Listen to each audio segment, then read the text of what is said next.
Come and see the difference and significant distance between our current existence, who we crave to be. Something we've been missing, maybe even resistant. It's a deliverance vision for what we're made to be. So I'm hoping singing brings us closer to home. We'll sing our grandmother's stories, our grandfather's glories. With every smile and scar, see a little more of who we are.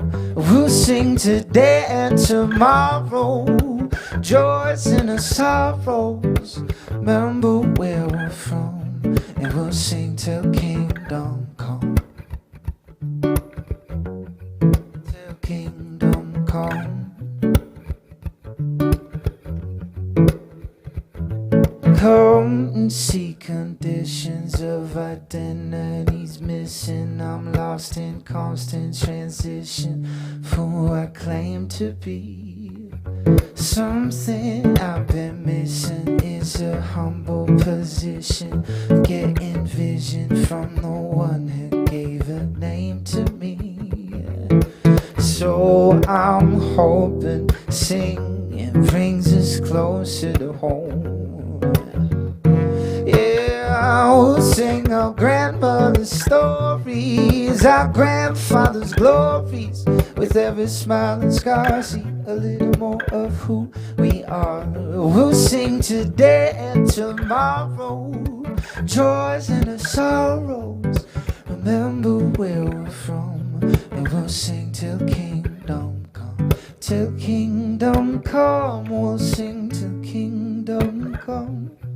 Till kingdom come, we'll sing till kingdom come. Till kingdom come, we'll sing till kingdom come. Till kingdom come, we'll sing till kingdom come.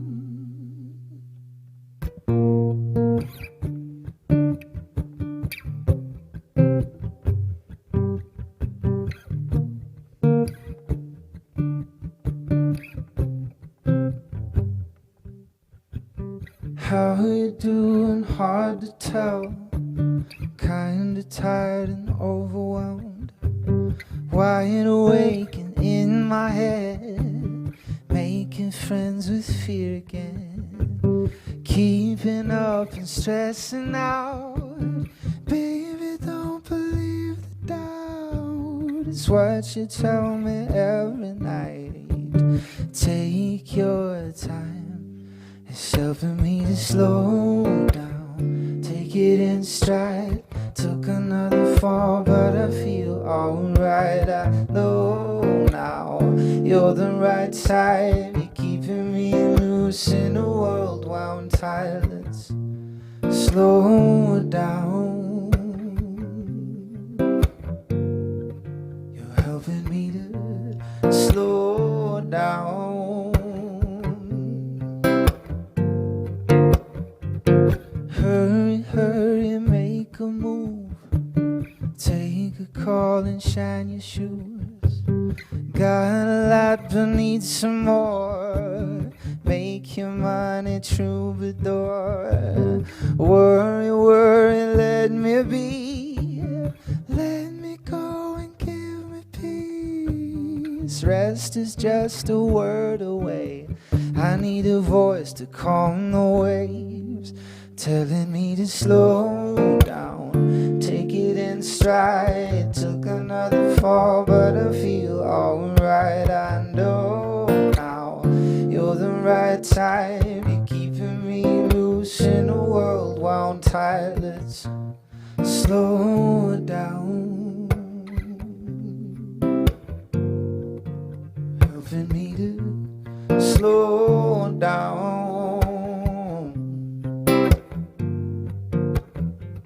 Slow it down, take it in stride. Took another fall, but I feel alright. I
to make me think I shouldn't care for you.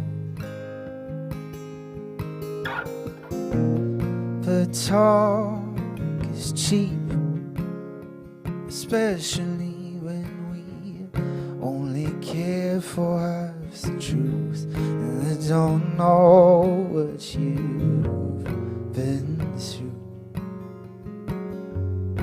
Don't know what you've been through. I'm scared to hear your point of view. Don't know what you've been through.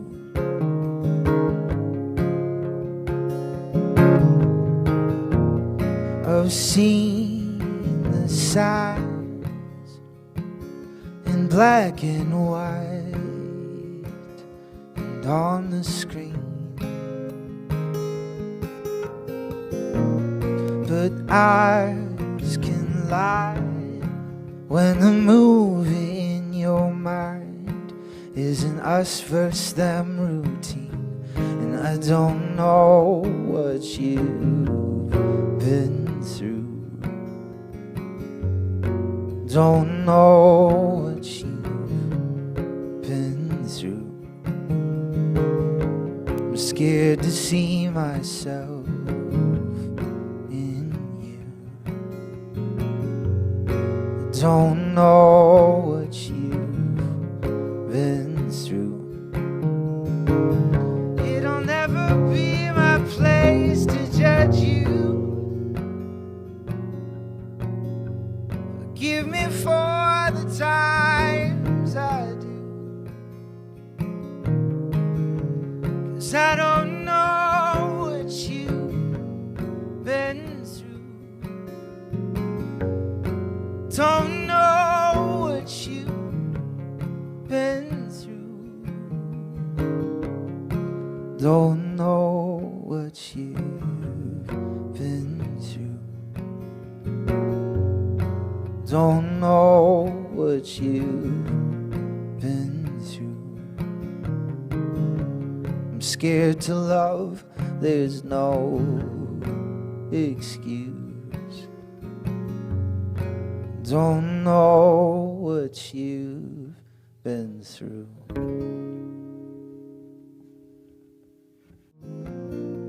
And as much as I would like to get some sleep, I'd rather whisper in your ear the truth I want your soul to hear. You are wonderfully made, wonderfully made. When the day is breaking and the beauty where it starts, devil's on your shoulder, make you question who you are. We will sing this melody and watch the demons flee. And I pray the way I treat you always helps you to believe.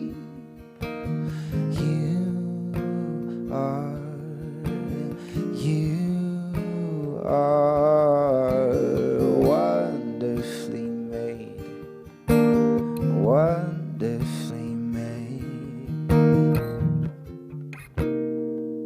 The words that hurt you the most, even after years gone by, hear that echo in your mind every day.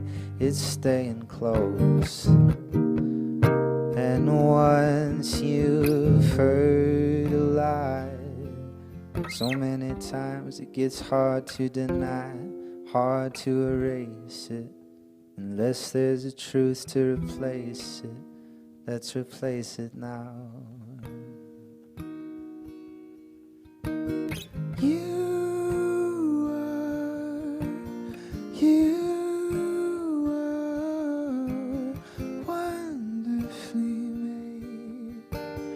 Wonderfully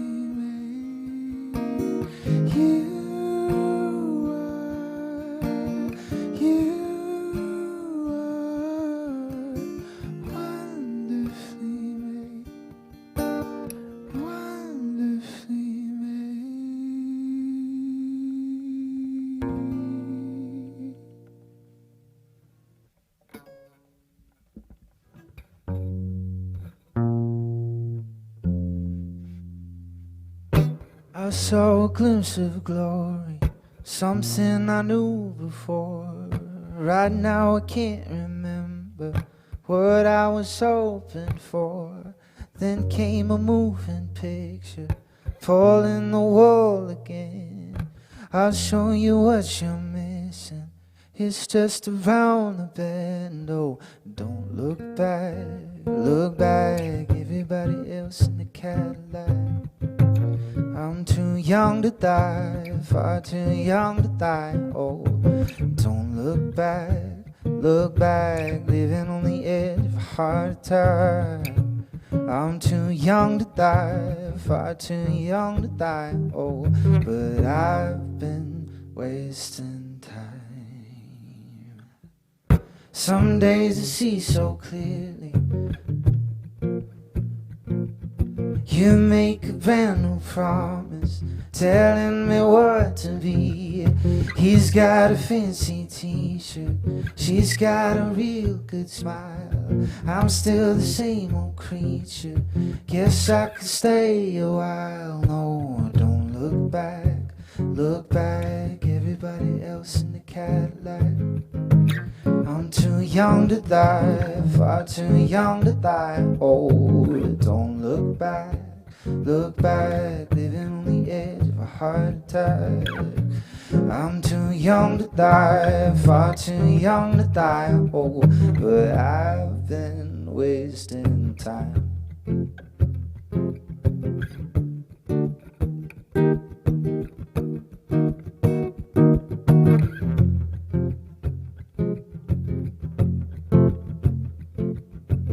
Don't look back, everybody else in the Cadillac. I'm too young to die, far too young to die. Oh, don't look back, living on the edge of a heart attack.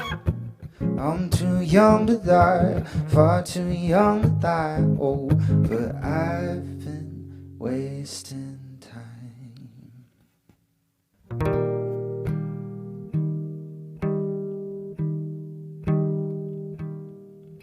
No, I've never been good at knowing the difference, when to let go and when to keep wishing. Hope so high and it left me crying. I'll probably do it again. Wrestling my expectations.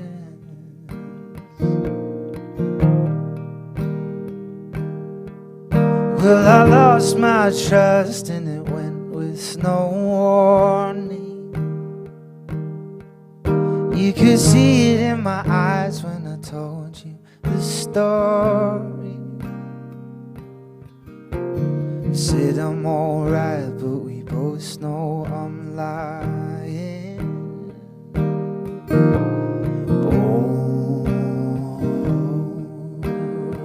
I'll probably do it again.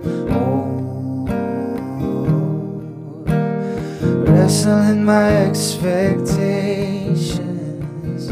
Old hope is a stubborn thing, just a sliver of the light, and I'm dreaming of the morning. Wrestling my expectations.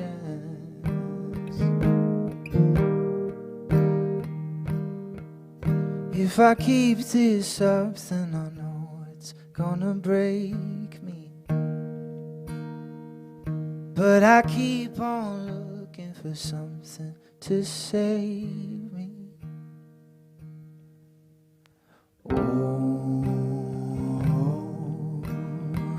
We'll probably do it again.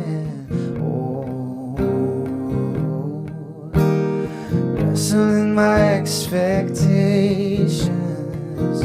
Old hope is a stubborn thing, just a sliver of the light, and I'm dreaming of the morning.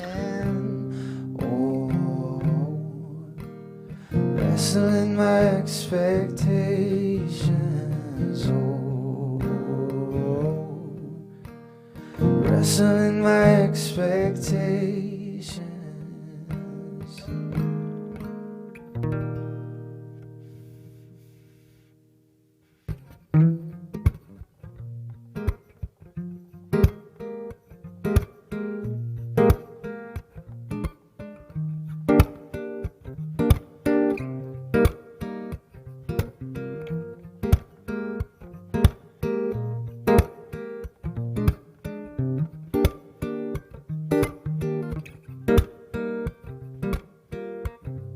I'm already in love with you. Already made you mine. I'm never gonna leave your side. I'm already in love with you. Nothing to do but to receive it. Sit back and believe it. I'm already in love. Not with who you're trying to be. I'm talking about the you that comes out naturally, like the crease in your cheeks when you're smiling at me, like your desperate need for a morning cup of coffee. I'm in love with the way that you can't stay up too late, and if you do, start to laugh a little crazy. I cannot deny you've taken over my heart. You don't even have to try. I'm in love with who you are. I'm already in love with you. Already made you mine. I'm never gonna leave your side. I'm already in love with you. Nothing to do but to receive it. Sit back and believe it. I'm already in love. If you change, I'll still be loving on you. I'm in love with who you will be too. Even if there's a past that you're too afraid to show, or a little something secret you don't want me to know. Take your fears, shame and all your scars, watch them fade away inside the comfort of your home in my heart. So no matter what you've done, and no matter what you do, feel the healing of a love that's never leaving you. I'm already in love with you. Already made you mine. I'm never gonna leave your side. I'm already in love with you. Nothing to do but to receive it. Sit back and believe it. I'm already in love.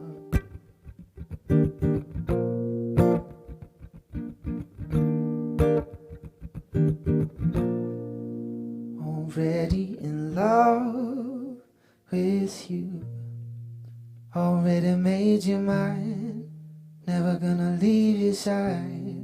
I'm already in love with you. Nothing to do but to receive it.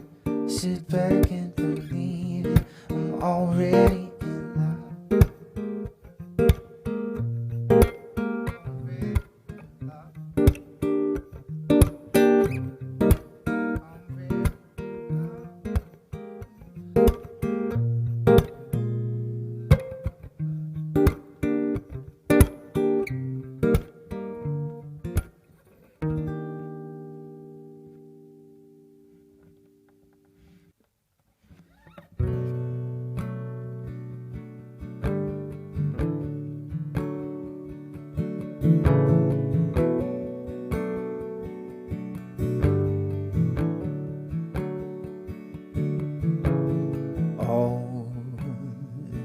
Already lost my way.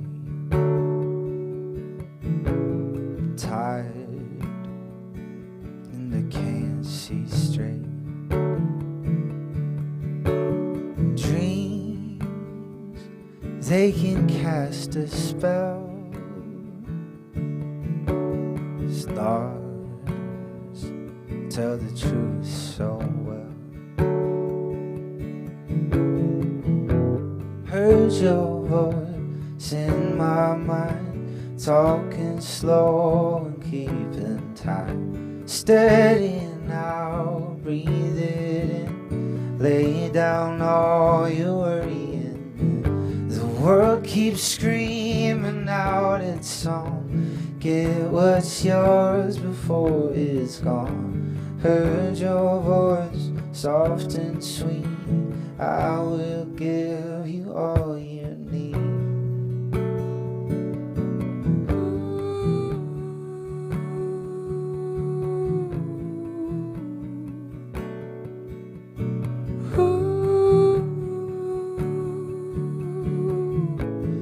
Holes underneath my shoes, carrying the light of a lie to prove. Don't know what I'm chasing when it's out of reach. Scared I'm gonna miss it if I fall asleep. How we're gonna make it is a mystery. Heard your voice in my mind, talking slow and keeping time. Steady and now, breathe it in, lay down all your worrying. The world keeps screaming out its song. Get what's yours before it's gone. Heard your voice, soft and sweet. I will give you all you need.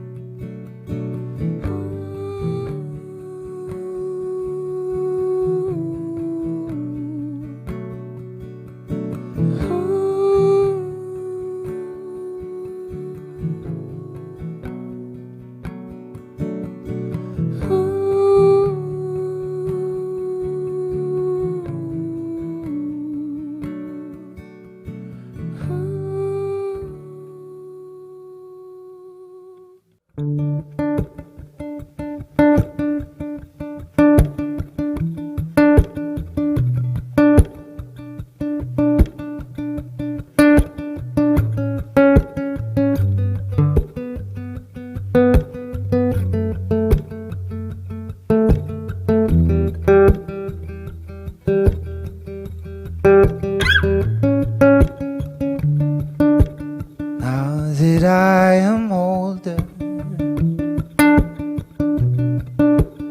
I thought I'd be over trying to fit in,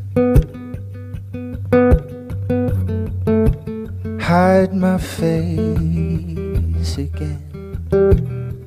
I wanna see myself clearly, like when you're near me, showing me who I am. How do I keep forgetting? There's too many voices, lights and loud noises, telling me who I am, throwing me around again. But you put my mind at ease.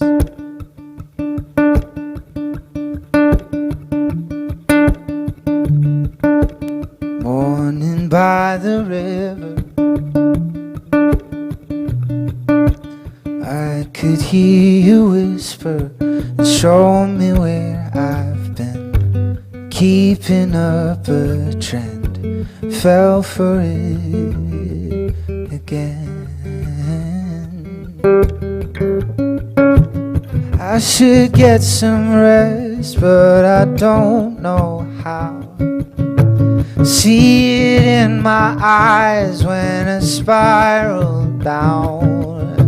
Self-aware to self-absorbed, can't escape the back and forth. Calm me down and tell me more. I wanna see myself clearly, like when you're near me, showing me who I am. How do I keep forgetting? There's too many voices, lights and loud noises, telling me who I am, throwing me around again. But you put my mind at ease. You put my mind at ease. You put my mind at ease. You put my mind at ease. You put my mind at ease.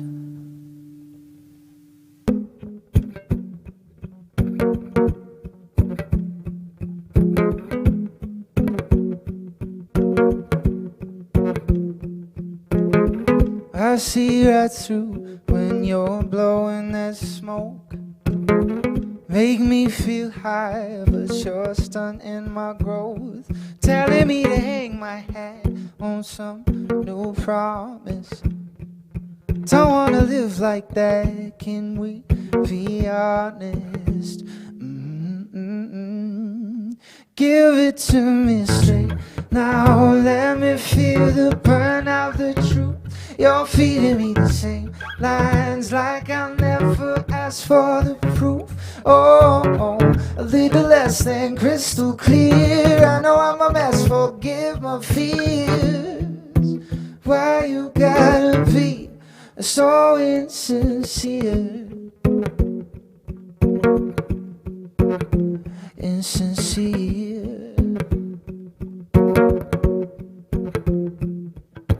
Now you're talking smooth just to keep your control.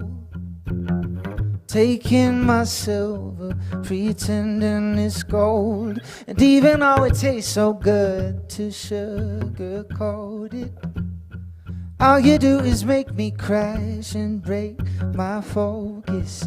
Give it to me straight. Now let me feel the burn of the truth. You're feeding me the same lines. I'll never ask for the proof. Oh, little less than crystal clear. I know I'm a mess, forgive my fears. Why you gotta be so insincere? You should know better, better. Living off that short-term pleasure, pleasure never works out in the end. Never works out in the end. Give it to me straight now. You're feeding me the same lines. Oh, a little less than crystal clear. I know I'm a mess, forgive my fears. Why you gotta be so insincere? So insincere. Insincere. So insincere. So insincere.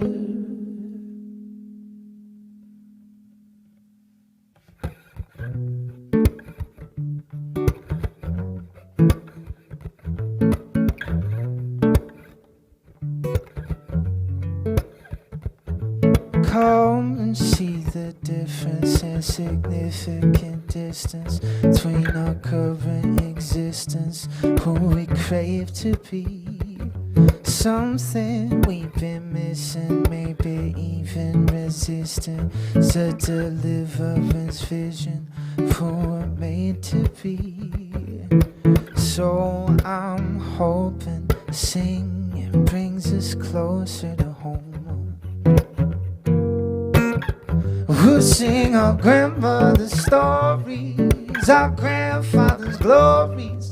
With every smile and scar, see a little more of who we are. We'll sing today and tomorrow, joys and our sorrows. Remember where we're from, and we'll sing till kingdom come. Till kingdom come. Come and see conditions of identities missing. I'm lost in constant transition for who I claim to be. Something I've been missing is a humble position, getting vision from the one who gave a name to me. So I'm hoping singing brings us closer to home. Yeah, I will sing our grandmother's stories, our grandfather's glories. With every smile and scar, see a little more of who we are. We'll sing today and tomorrow, joys and the sorrows. Remember where we're from, and we'll sing till kingdom come. Till kingdom come, we'll sing till kingdom come. Till kingdom come, we'll sing till kingdom come. Till kingdom come, we'll sing till kingdom come. Till kingdom come, we'll sing till kingdom come.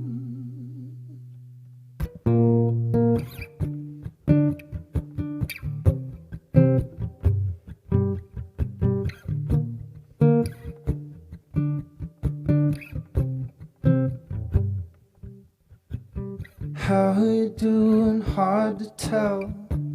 Kinda tired and overwhelmed. Wide awake and in my head, making friends with fear again. Keeping up and stressing out. Baby, don't believe the doubt. It's what you tell me every night. Take your time. It's helping me to slow down, take it in stride. Took another fall, but I feel alright. I know now you're the right side. You're keeping me loose in a world wound tight. Let's slow down. You're helping me to slow down. Hurry, hurry, make a move. Take a call and shine your shoes. Got a lot but need some more. Make your money troubadour. Worry, worry, let me be. Let me go and give me peace. Rest is just a word away. I need a voice to calm the waves, telling me to slow down, take it in stride. Took another fall, but I feel alright. I know now you're the right time. You're keeping me loose in a world wound tight. Let's slow down. Helping me to slow down. Slow it down, take it in stride. Took another fall, but I feel alright. I know now you're the right side. You're keeping me loose in a world wound tight. Let's slow down, helping me slow down.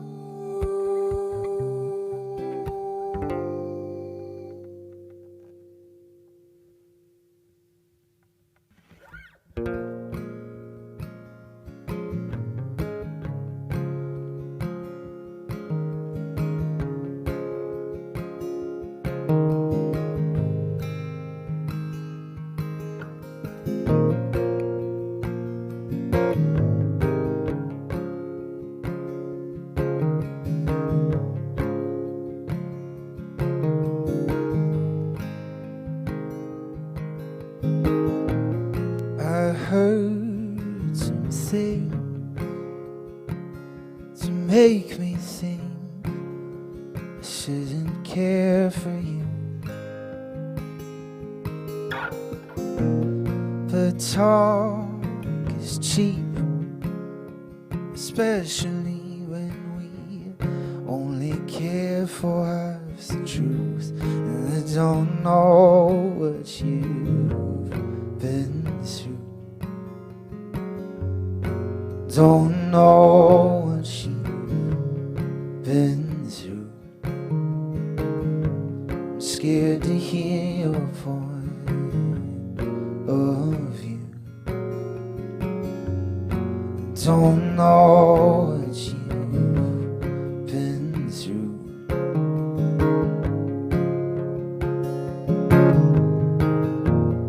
I've seen the signs in black and white and on the screen,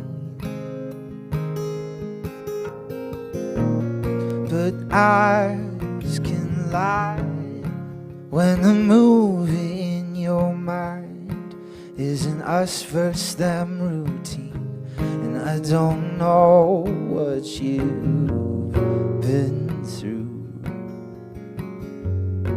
Don't know what you've been through. I'm scared to see myself in you. Don't know what you've been through. It'll never be my place to judge you.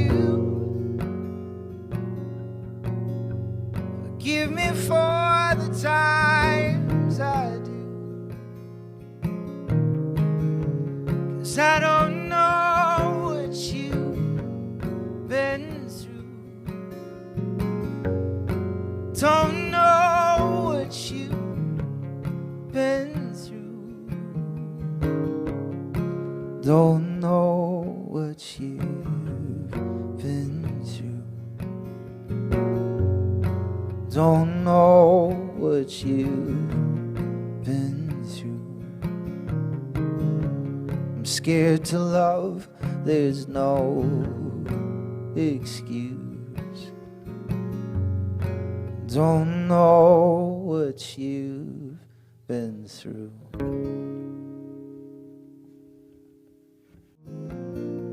And as much as I would like to get some sleep, I'd rather whisper in your ear. In truth, I want your soul to hear. You are wonderfully made, wonderfully made. When the day is breaking and the beauty where it starts, devil's on your shoulder, make you question who you are. We will sing this melody and watch the demons flee. And I pray the way I treat you always helps you to believe.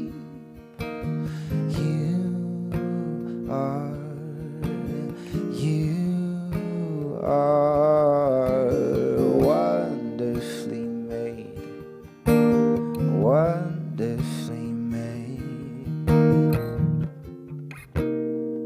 The words that hurt you the most, even after years gone by, hear that echo in your mind every day.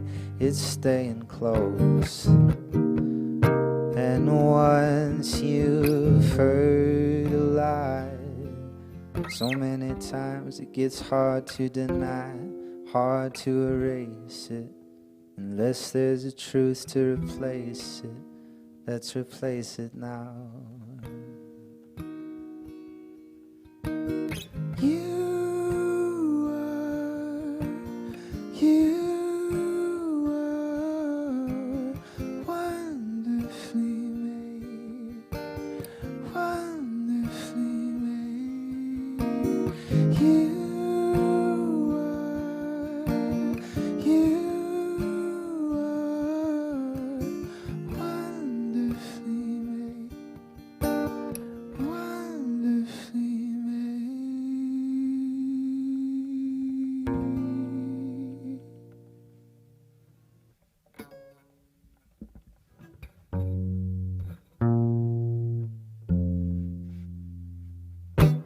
saw a glimpse of glory, something I knew before.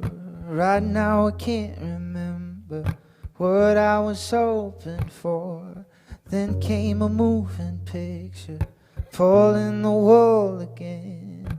I'll show you what you're missing, it's just around the bend. Oh, don't look back, everybody else in the Cadillac.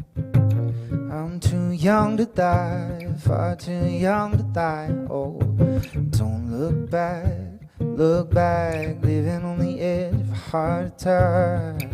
I'm too young to die, far too young to die. Oh, but I've been wasting time.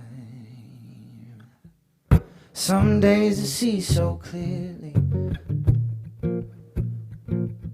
you make a brand new promise, telling me what to be. He's got a fancy t-shirt, she's got a real good smile. I'm still the same old creature, guess I could stay a while. No, don't look back, everybody else in the Cadillac. I'm too young to die, far too young to die. Oh, don't look back, living on the edge of a heart attack. I'm too young to die, far too young to die. Oh, but I've been wasting time.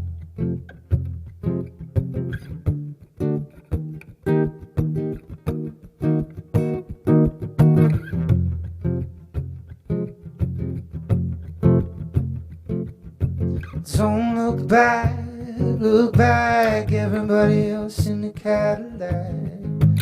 I'm too young to die, far too young to die. Oh, don't look back, living on the edge of a heart attack. I'm too young to die, far too young to die. Oh, but I've been wasting time.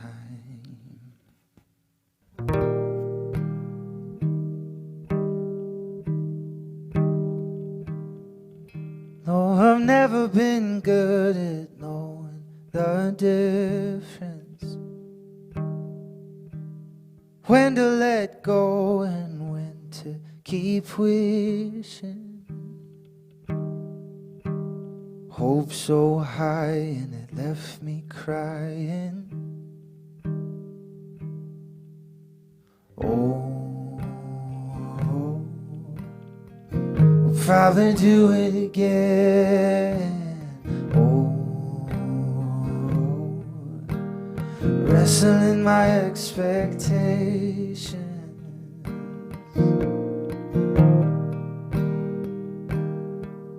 Well, I lost my trust and it went with no warning. You could see it in my eyes when I told you the story. Said I'm alright, but we both know I'm lying. Oh, I'll probably do it again. Oh, wrestling my expectations. Old hope is a stubborn thing, just a sliver of the light, and I'm dreaming of the morning. Oh, wrestling my expectations.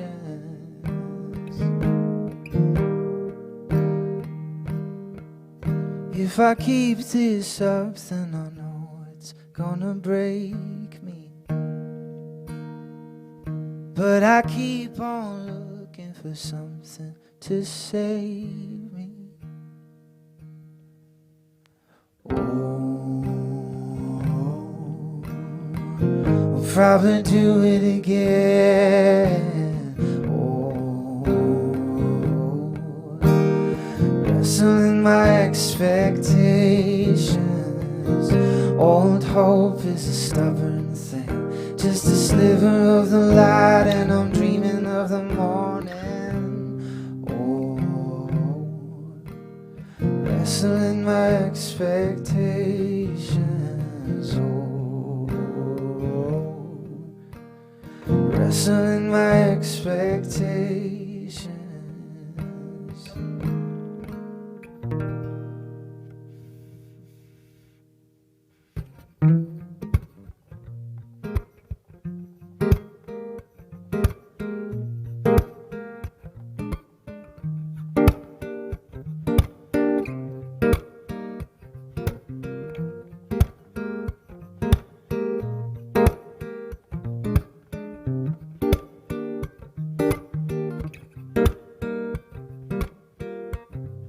I'm already in love with you. Already made you mine. I'm never gonna leave your side. I'm already in love with you. Nothing to do but to receive it. Sit back and believe it. I'm already in love. Not with who you're trying to be. I'm talking about the you that comes out naturally, like the crease in your cheeks when you're smiling at me, like your desperate need for a morning cup of coffee. I'm in love with the way that you can't stay up too late, and if you do, start to laugh a little crazy. I cannot deny you've taken over my heart. You don't even have to try. I'm in love with who you are. I'm already in love with you. Already made you mine. I'm never gonna leave your side. I'm already in love with you. Nothing to do but to receive it. Sit back and believe it. I'm already in love. If you change, I'll still be loving on you. I'm in love with who you will be too. Even if there's a past that you're too afraid to show, or a little something secret you don't want me to know. Take your fears, shame and all your scars, watch them fade away inside the comfort of your home in my heart. So no matter what you've done and no matter what you do, feel the healing of a love that's never leaving you. I'm already in love with you. Already made you mine. I'm never gonna leave your side. I'm already in love with you. Nothing to do but to receive it. Sit back and believe it. I'm already in love.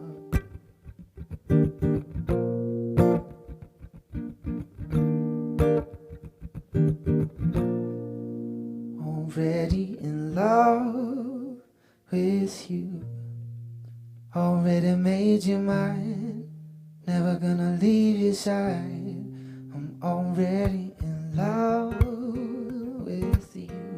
Nothing to do but to receive it. Sit back and believe it. I'm already in love.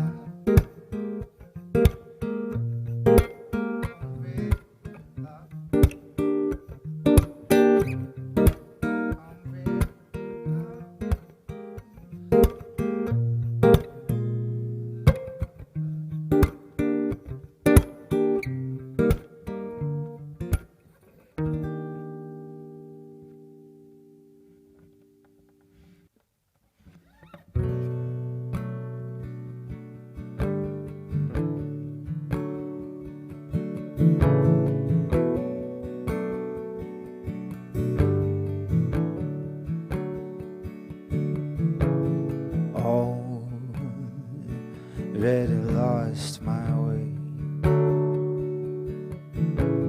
Tired and I can't see straight. Dreams, they can cast a spell. Stars tell the truth so well.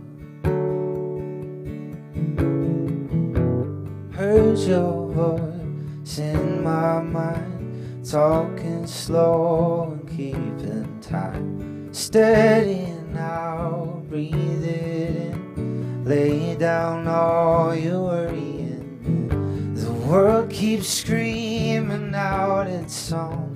Get what's yours before it's gone. Heard your voice, soft and sweet.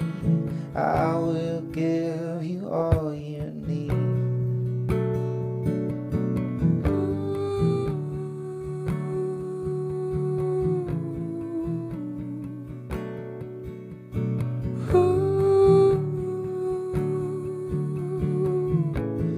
Holes underneath my shoes, carrying the light of a lie to prove. Don't know what I'm chasing when it's out of reach. Scared I'm gonna miss it if I fall asleep. How we're gonna make it is a mystery. Heard your voice in my mind, talking slow and keeping time. Steady and now, breathe in, lay down all your worrying. The world keeps screaming out its song. Get what's yours before it's gone. Heard your voice, soft and sweet. I will give you all you need.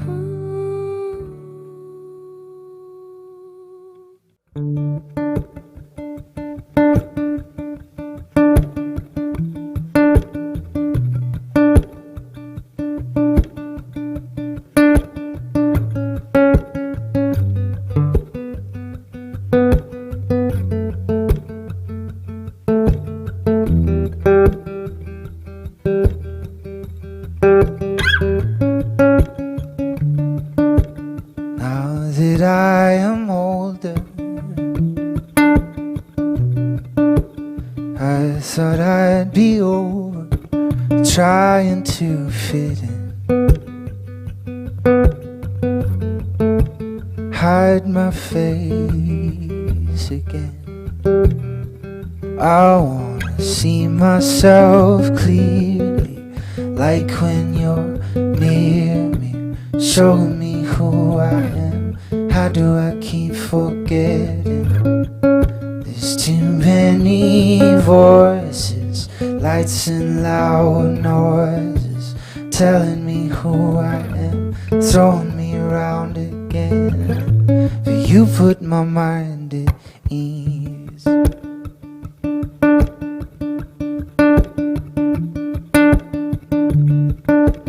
Morning by the river, I could hear you whisper and show me where I've been, keeping up a trend, fell for it again. I should get some rest, but I don't know how. See it in my eyes when I spiral down.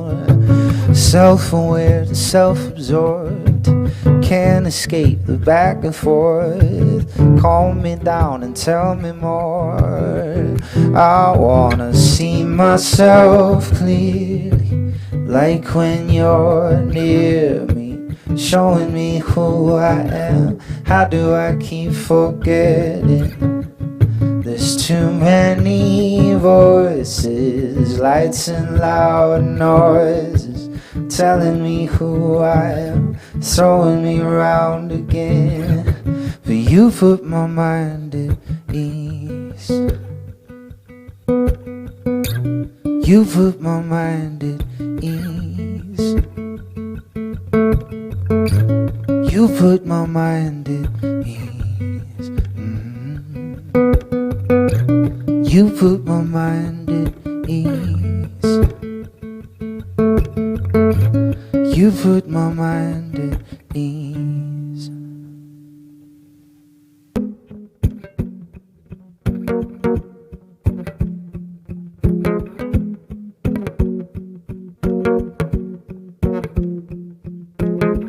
I see right through when you're blowing that smoke. Make me feel high, but you're stunting my growth. Telling me to hang my hat on some new promise. Don't wanna live like that, can we be honest? Give it to me straight. Now let me feel the burn of the truth. You're feeding me the same lines like I'll never ask for the proof. Oh, a little less than crystal clear. I know I'm a mess, forgive my fears. Why you gotta be so insincere? Insincere. Now you're talking smooth just to keep your control. Taking my silver, pretending it's gold. And even though it tastes so good to sugarcoat it, all you do is make me crash and break my focus. Give it to me straight. Now let me feel the burn of the truth. You're feeding me the same lines. I'll never ask for the proof. Oh, little less than crystal clear. I know I'm a mess, forgive my fears. Why you gotta be so insincere? You should know better, better. Living off that short-term pleasure, pleasure never works out in the end. Never works out in the end. Give it to me straight now. You're feeding me the same lines. Oh, a little less than crystal clear. I know I'm a mess, forgive my fears. Why you gotta be so insincere? So insincere. Insincere. So insincere. So insincere.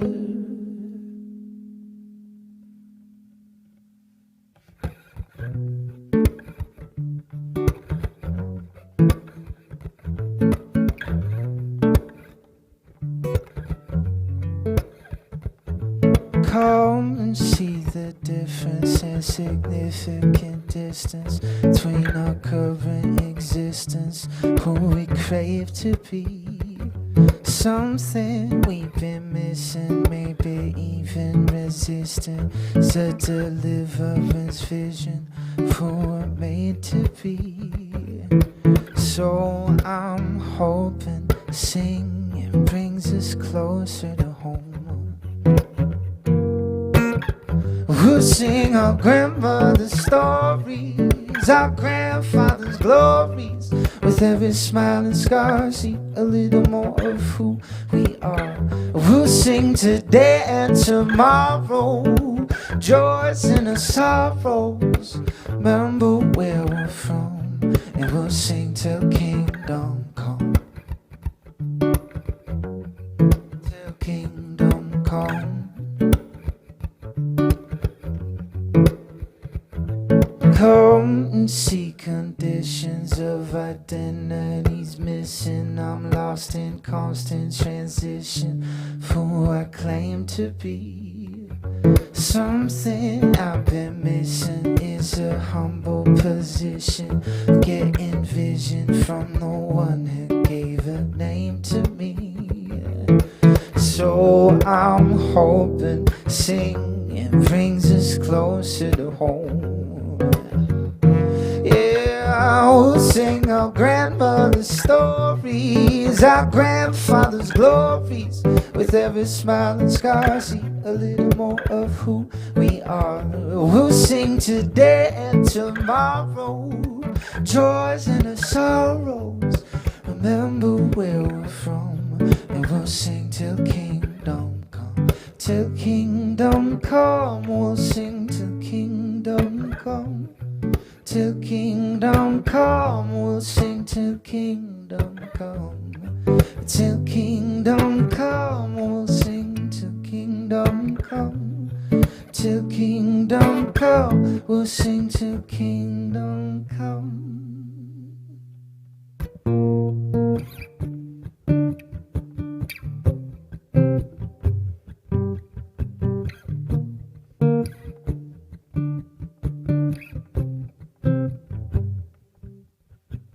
How you doing? Hard to tell. Kinda tired and overwhelmed. Wide awake and in my head, making friends with fear again. Keeping up and stressing out. Baby, don't believe the doubt. It's what you tell me every night. Take your time. It's helping me to slow down, take it in stride. Took another fall, but I feel alright. I know now you're the right side. You're keeping me loose in a world wound tight. Let's slow down. You're helping me to slow down.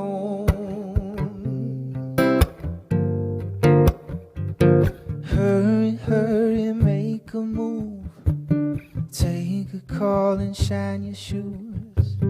Got a lot but need some more. Make your money troubadour. Worry, worry, let me be. Let me go and give me peace. Rest is just a word away. I need a voice to calm the waves, telling me to slow down, take it in stride. Took another fall, but I feel alright. I know now you're the right time. You're keeping me loose in a world wound tight. Let's slow down. Helping me to slow down.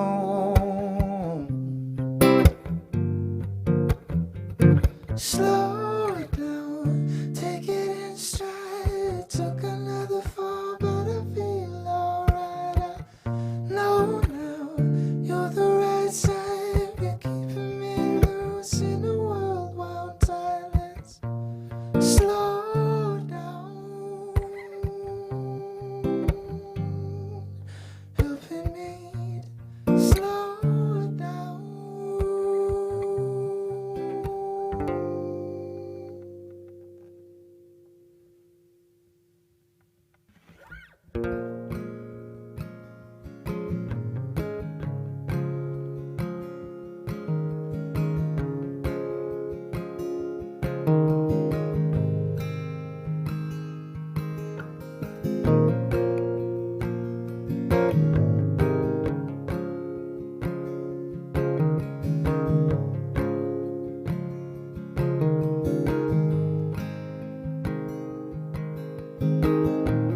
I heard something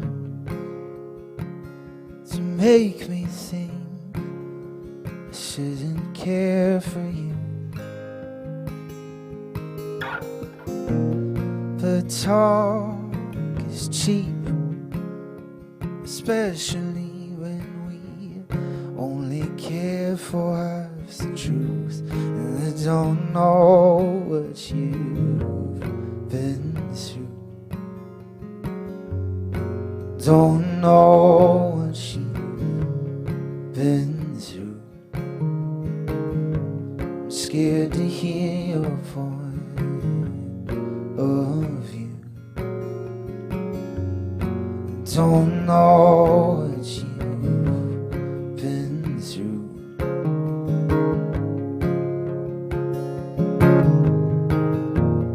I've seen the signs in black and white and on the screen, but eyes can lie when the movie in your mind isn't us versus them routine. And I don't know what you've been through. Don't know what you've been through.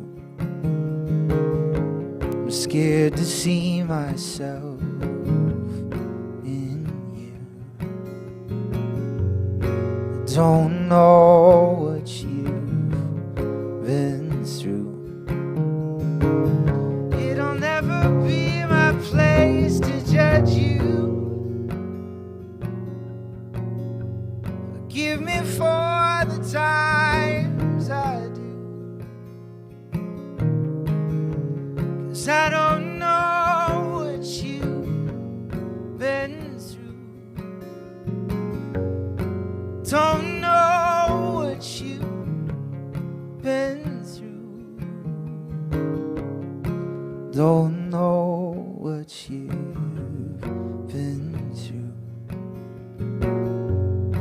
Don't know what you've been through. I'm scared to love, there's no excuse. Don't know what you've been through.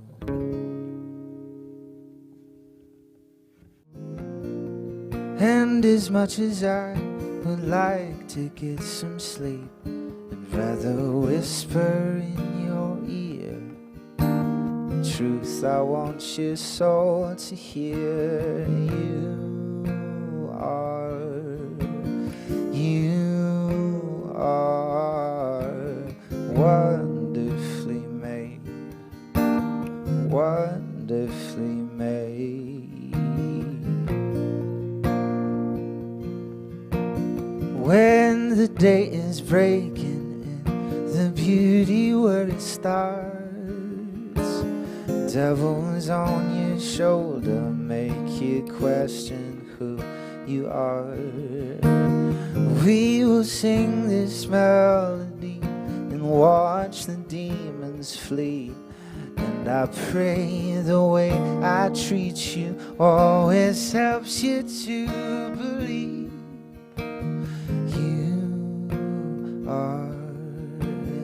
You are wonderfully made, wonderfully made. The words that hurt you the most, even after years gone by, hear that echo in your mind every day. It's staying close.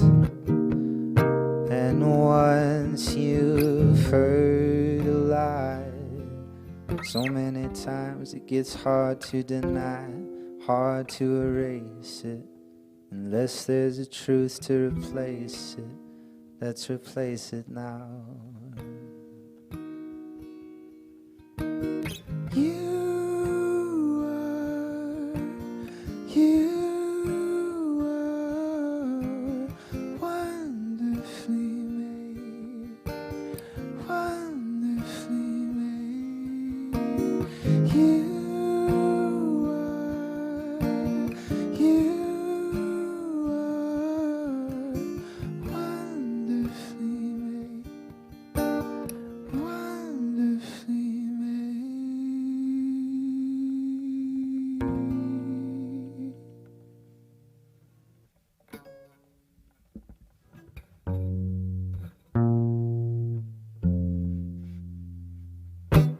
saw a glimpse of glory, something I knew before.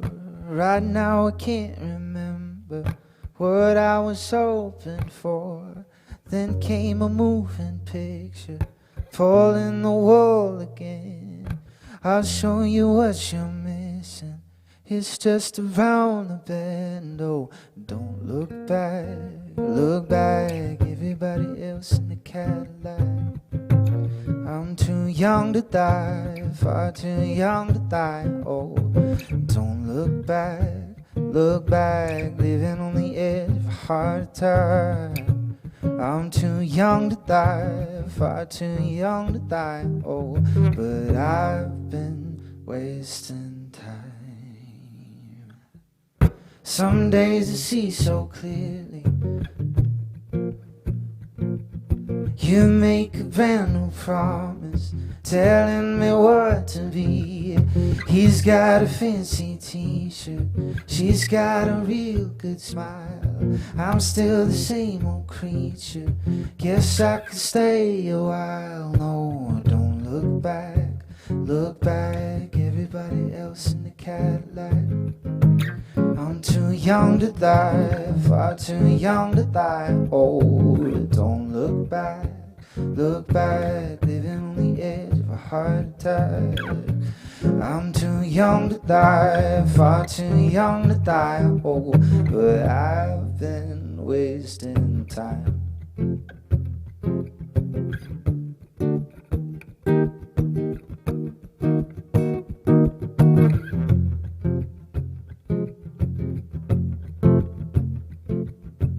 Don't look back, everybody else in the Cadillac.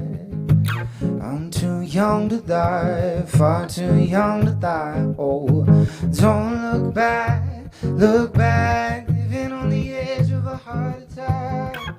I'm too young to die, far too young to die. Oh, but I've been wasting time.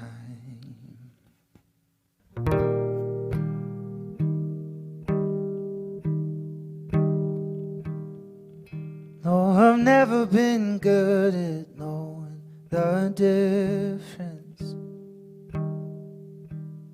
when to let go and when to keep wishing. Hope so high and it left me crying.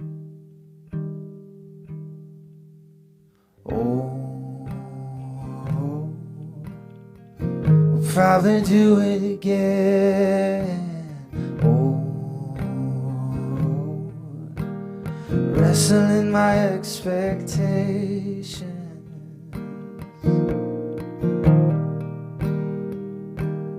Well, I lost my trust and it went with no warning. You could see it in my eyes when I told you the story. Said I'm alright, but we both know I'm lying. Oh, I'll probably do it again. Oh, wrestling my expectations. Old hope is a stubborn thing, just a sliver of the light, and I'm dreaming of the morning. Oh, wrestling my expectations.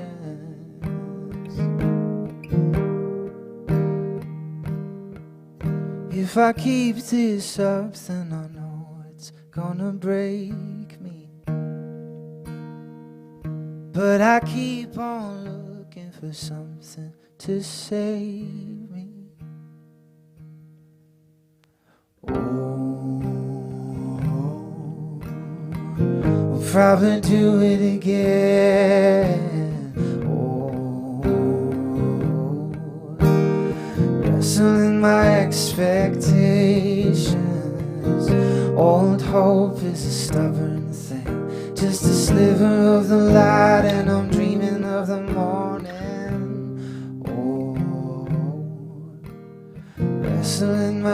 expectations. Oh, wrestling my expectations.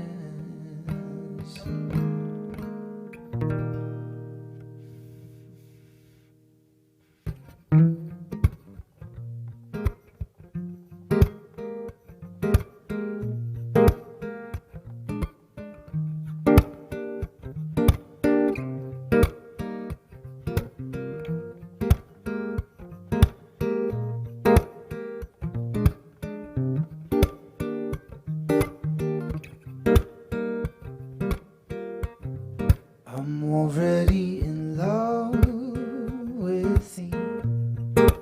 Already made you mine. I'm never gonna leave your side. I'm already in love with you. Nothing to do but to receive it.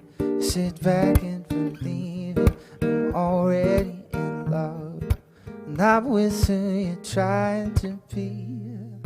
I'm talking about the you that comes out naturally, like the crease in your cheeks when you're smiling at me, like your desperate need for a morning cup of coffee. I'm in love with the way that you can't stay up too late, and if you do, start to laugh a little crazy.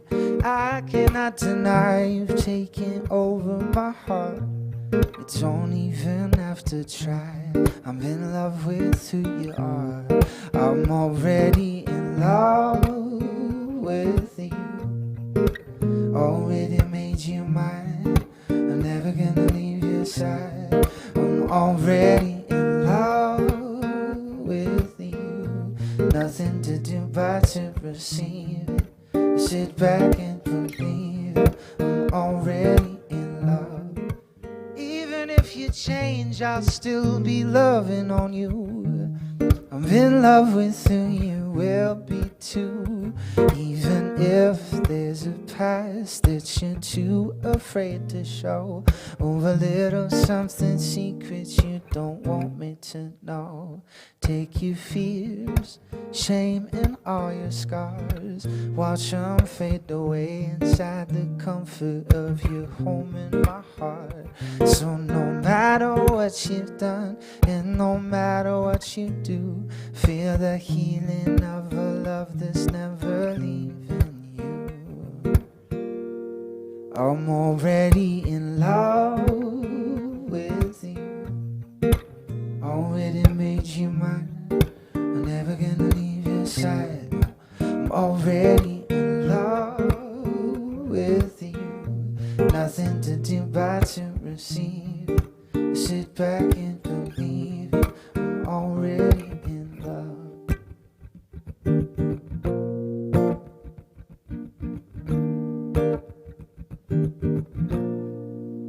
Already in love with you. Already made you mine. Never gonna leave your side. I'm already in love with you. Nothing to do but to receive it. Sit back and believe it. I'm already in love.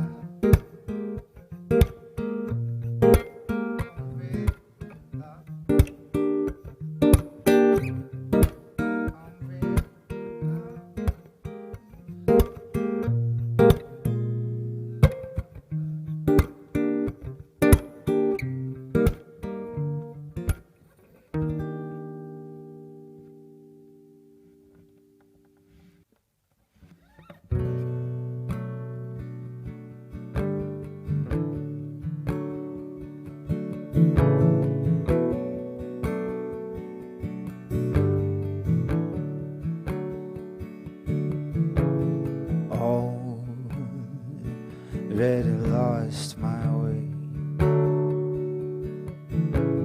Tired and I can't see straight. Dreams, they can cast a spell. Stars tell the truth so well. heard your voice in my mind, talking slow and keeping time. Steady now, breathe it in, lay down all your worrying. The world keeps screaming out its song. Get what's yours before it's gone. Heard your voice, soft and sweet. I will give you all you need.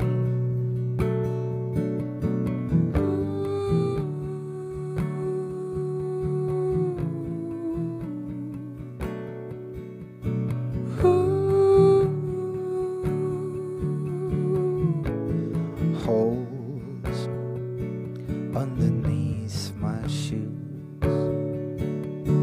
carrying the light of a lie to prove. Don't know what I'm chasing when it's out of reach. Scared I'm gonna miss it if I fall asleep. How we're gonna make it is a mystery. Heard your voice in my mind, talking slow and keeping time. Steady and now, breathe it in, lay down all your worrying. The world keeps screaming out its song. Get what's yours before it's gone. Heard your voice, soft and sweet. I will give you all you need.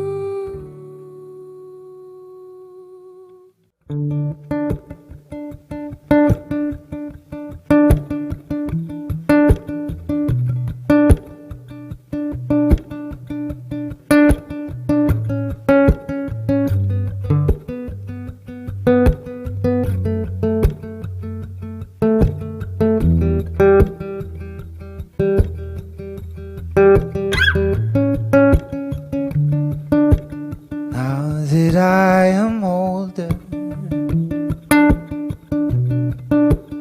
I thought I'd be over trying to fit in,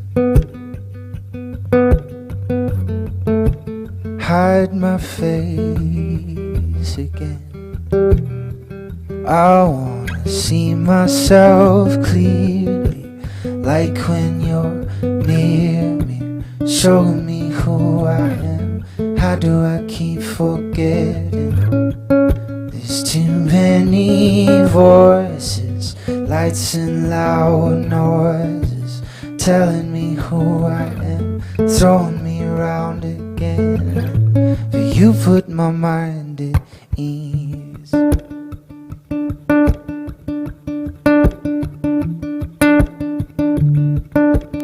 Morning by the river, I could hear you whisper and show me where I've been, keeping up a trend, fell for it again. I should get some rest, but I don't know how. See it in my eyes when I spiral down. Self-aware to self-absorbed, can't escape the back and forth. Calm me down and tell me more. I wanna see myself clearly, like when you're near me, showing me who I am. How do I keep forgetting? There's too many voices, lights and loud noises, telling me who I am, throwing me around again. But you put my mind at ease. You put my mind at ease. You put my mind at ease. You put my mind at ease. You put my mind at ease.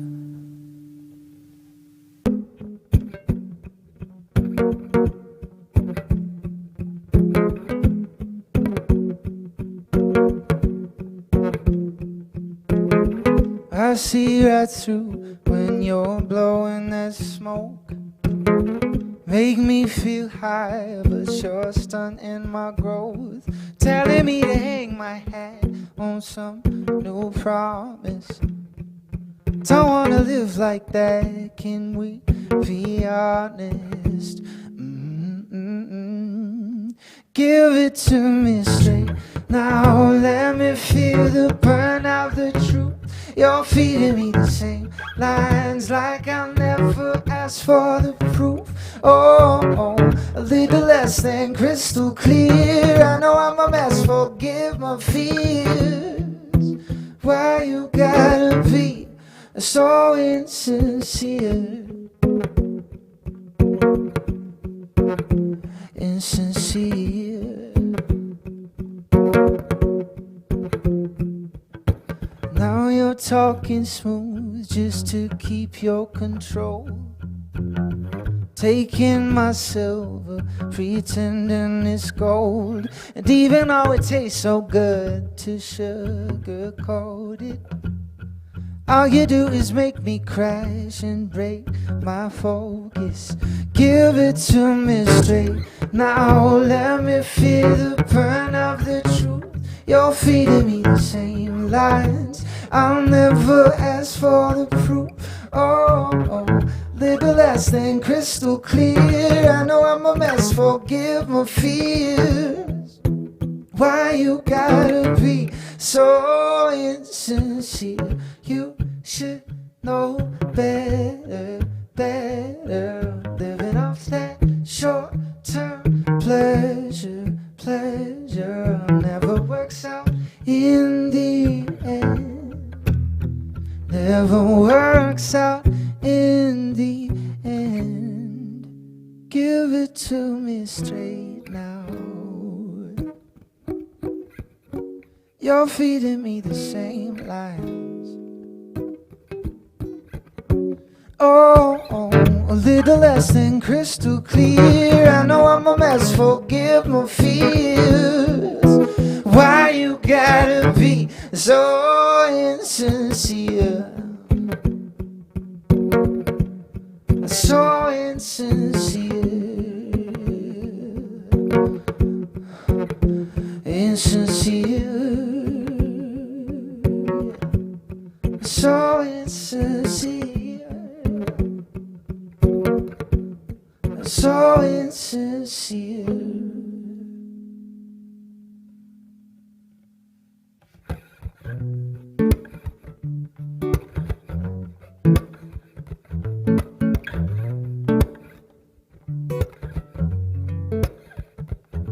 Come and see the difference and significant distance between our current existence, who we crave to be. Something we've been missing, maybe even resisting. It's a deliverance vision for what we're made to be. So I'm hoping singing brings us closer to home. We'll sing our grandmother's stories, our grandfather's glories. With every smile and scar, see a little more of who we are. We'll sing today and tomorrow, joys and our sorrows. Remember where we're from, and we'll sing till kingdom come. Till kingdom come. Come and see conditions of identities missing. I'm lost in constant transition for who I claim to be. Something I've been missing is a humble position, getting vision from the one who gave a name to me. So I'm hoping singing brings us closer to home. Yeah, I will sing our grandmother's stories, our grandfather's glories. With every smile and scar, see a little more of who we are. We'll sing today and tomorrow, joys and the sorrows. Remember where we're from, and we'll sing till kingdom come. Till kingdom come, we'll sing till kingdom come. Till kingdom come, we'll sing till kingdom come. Till kingdom come, we'll sing till kingdom come. Till kingdom come, we'll sing till kingdom come.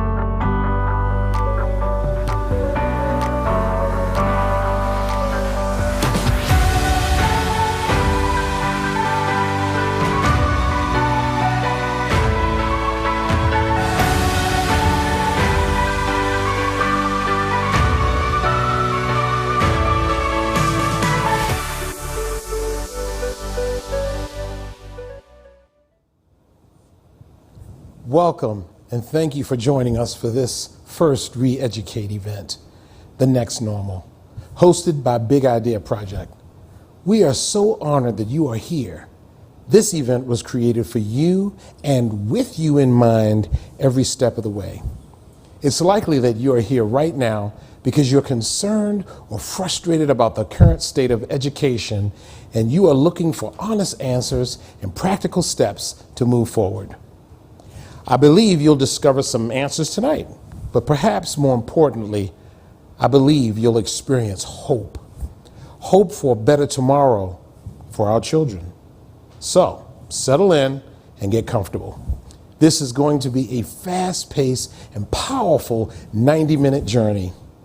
In the next 90 minutes, you'll hear insights from leading education experts, inspiration from spoken word and musical performances, practical tips and ideas you can begin to put into practice today.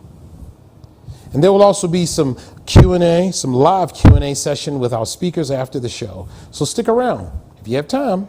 But before we start, I need to mention just a few things. First, this is not a conference. It's an experience. So if you're watching from your phone or your laptop, I invite you to move on over to your living room, cast this on your TV, and pour your favorite drink and put your feet up.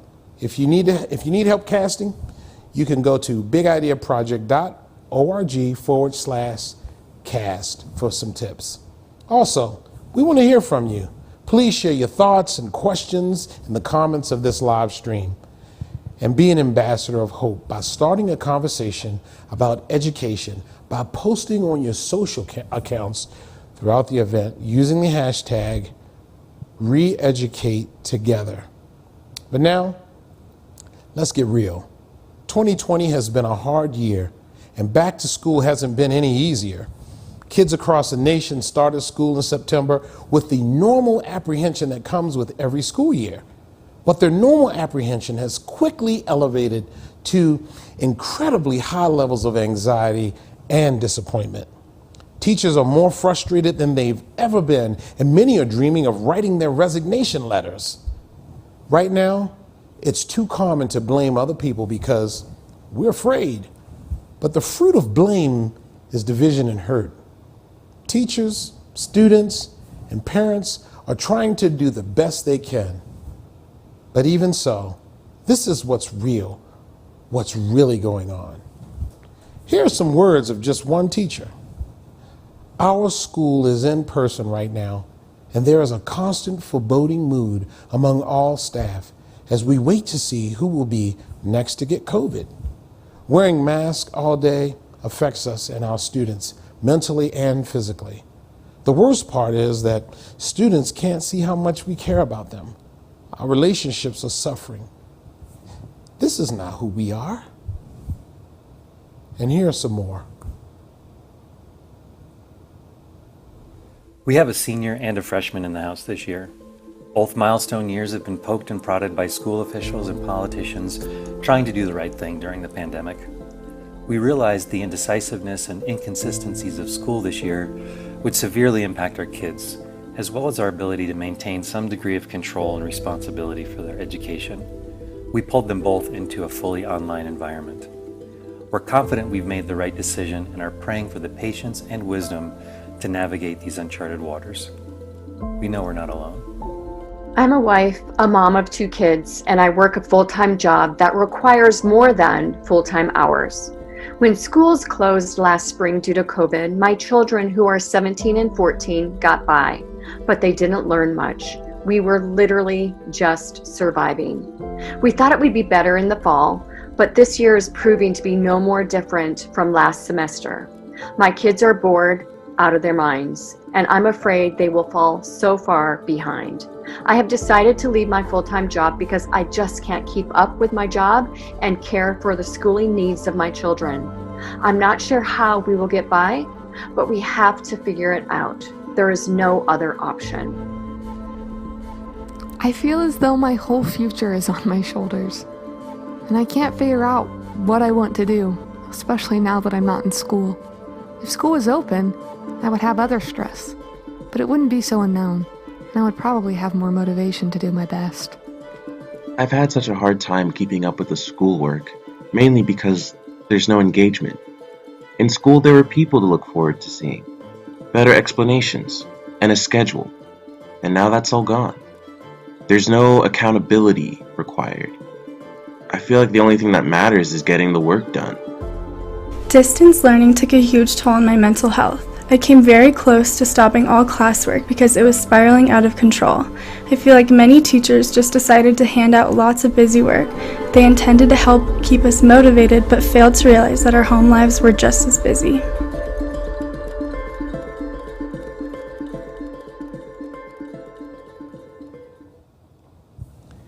These were just a few stories from real parents and real students. Maybe you can relate.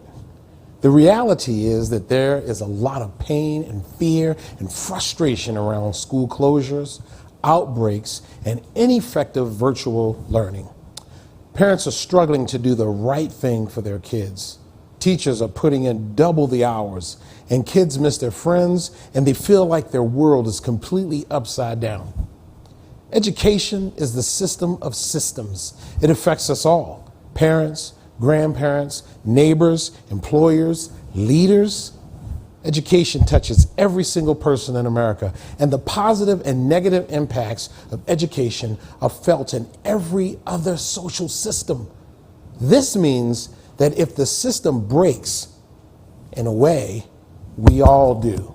When we refer to the education system, it feels big.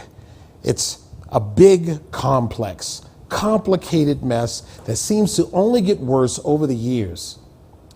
But I know that in the face of complexity, clarity can come to us in different ways, through different mediums and experiences. In this moment, right now, I want to invite you to see and understand first through the power of spoken word, then through the power of vision.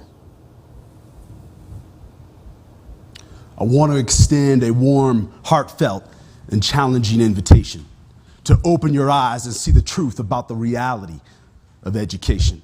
In the midst of our navigation through the uncertainties and unsettled world of today, there's some who'd say we've embraced a new normal. Yet before the hand sanitizer, the masks, and pandemic, education was ineffective and the approach systemic.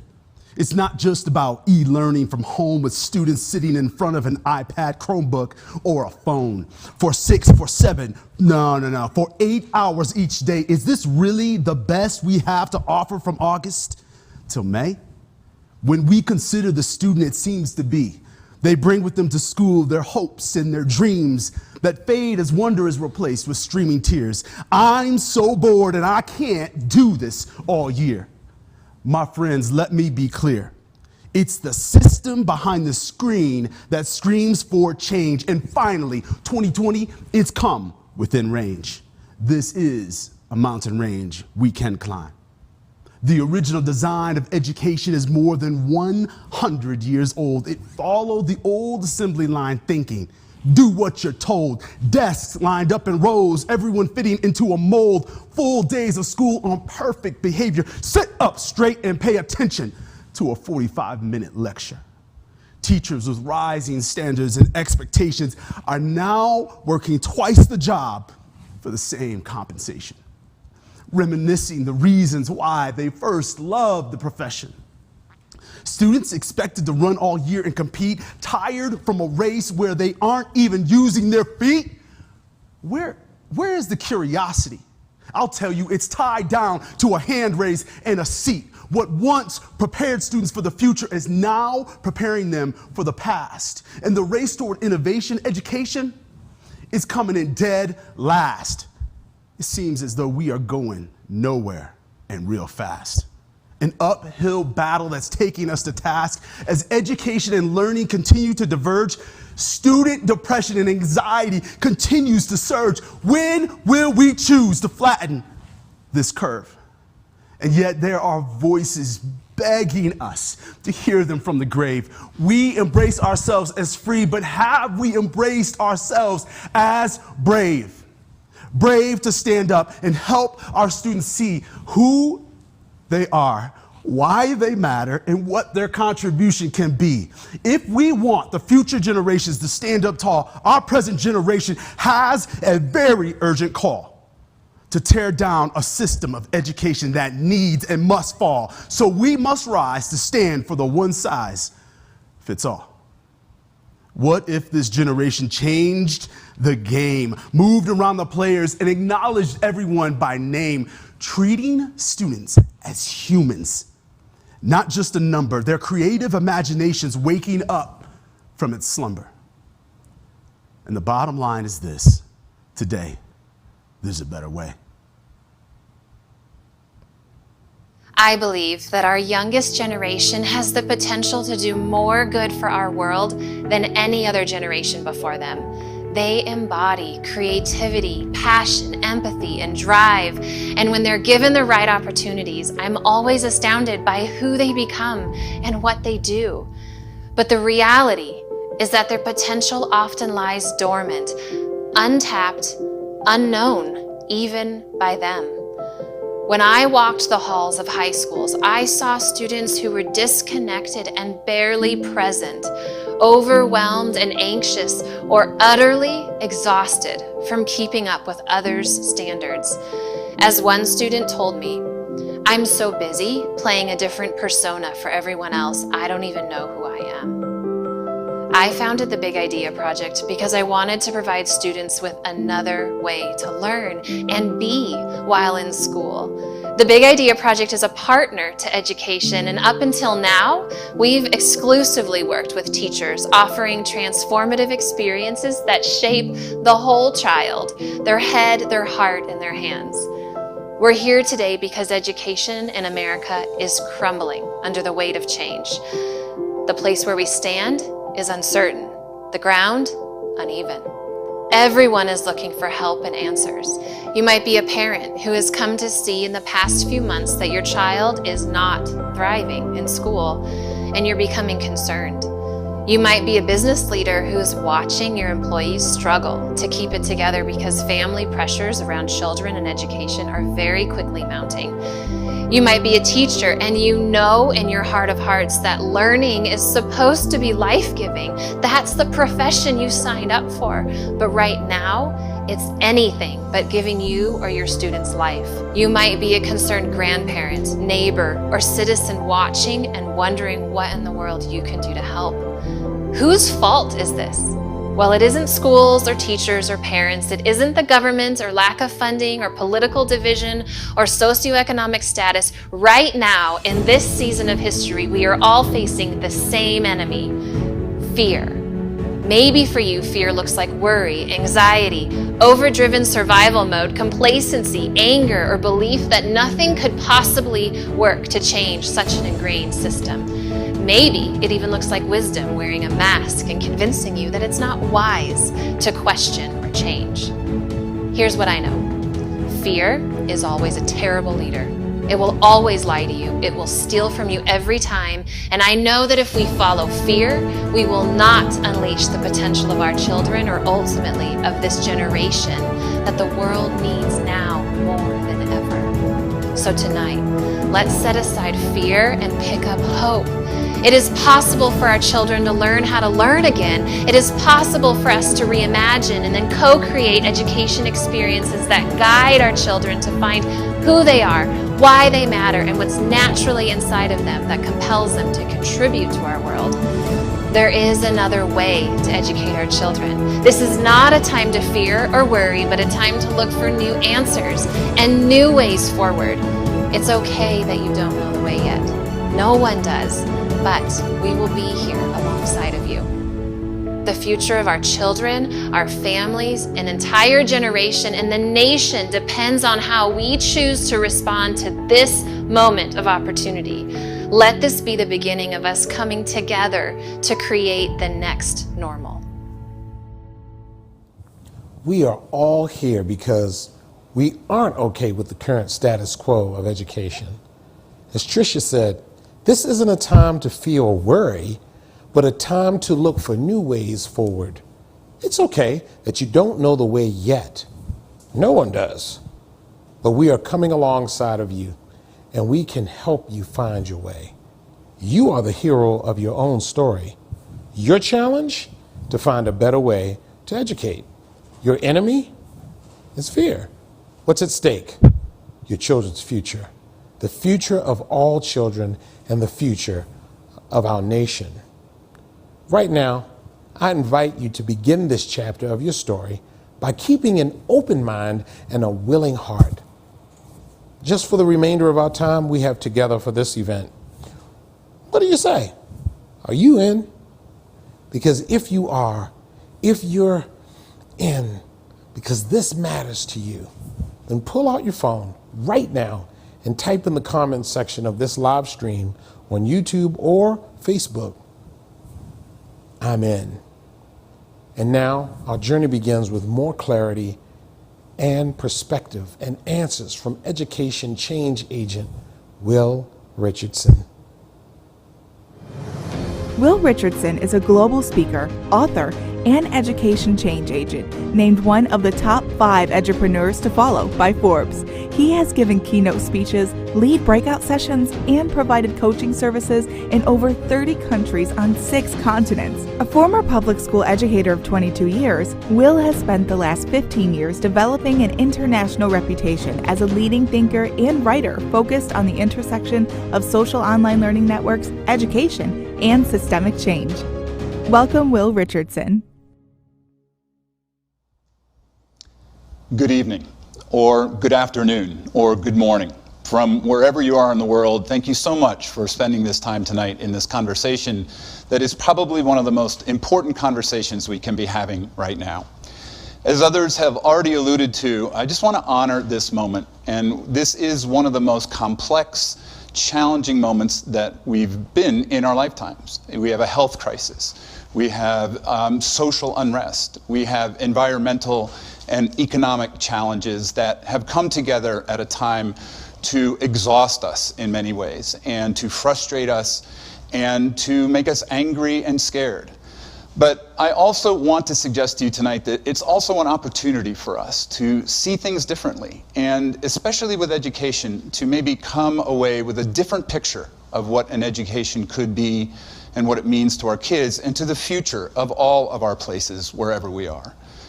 This moment is especially challenging for every institution, but it is especially so for schools.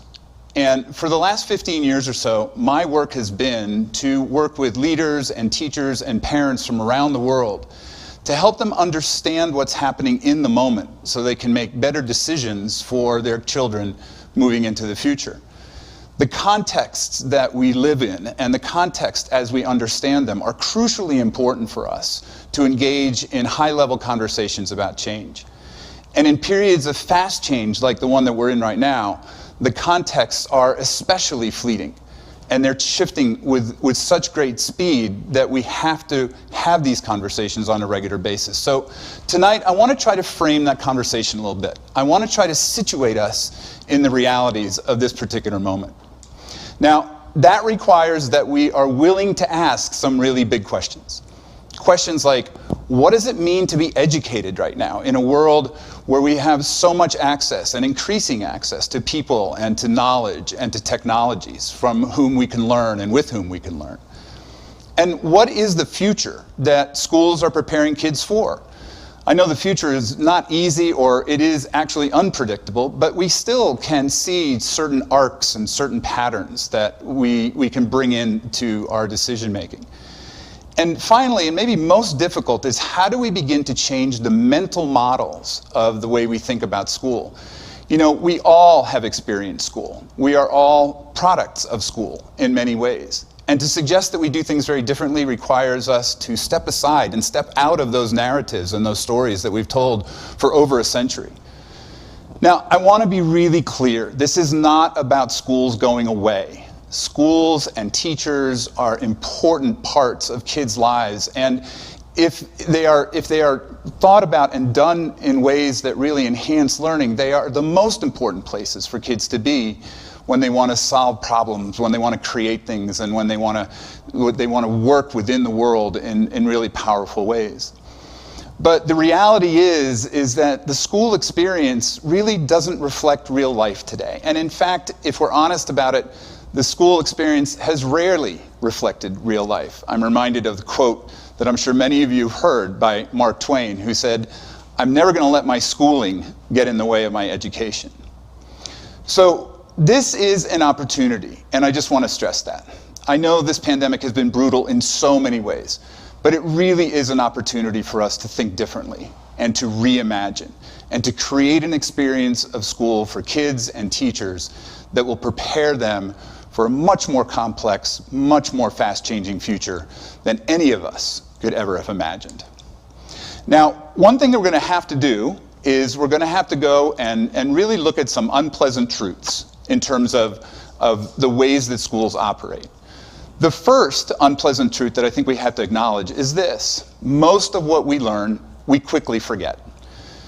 In fact, if we do a gut check right now and we think about our own schooling experience and think back to how much of what we quote unquote learned in school did we actually then employ in our real lives, or did we call up and use in relevant ways, it's not very much. And that same thing is true for our kids as well. It's not surprising. All the research shows for the last 75 years that there's very little that happens that isn't forgotten fairly quickly when it comes to learning in schools. And so that's unpleasant truth number one. A second unpleasant truth, though, may be even more difficult. And that is that schools were never really built for learning. You know, when you think about it, learning is a natural thing that we do. Look at kids on the playground. Look at young kids who are constantly exploring their world, and they're learning in ways that don't need us to teach them or to mediate them or to give them a curriculum. It's just a natural part of our humanity. But the reality is schools are not very natural. Schools are constructs. Schools don't live in the natural world. And that dissonance is a real problem when we're trying to create environments where kids can learn. The writer Carol Black has a great passage that I think articulates this in a powerful way, and it's a little bit long, but I want to read it. She says, "Any wildlife biologist knows that an animal in a zoo will not develop normally if the environment is incompatible with the evolved social needs of its species.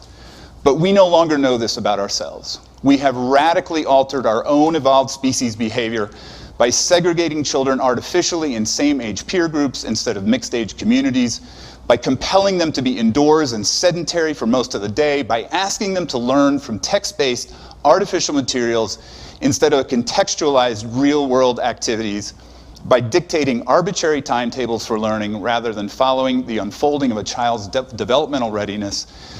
Common sense should tell us that all of this will have complex and unpredictable results.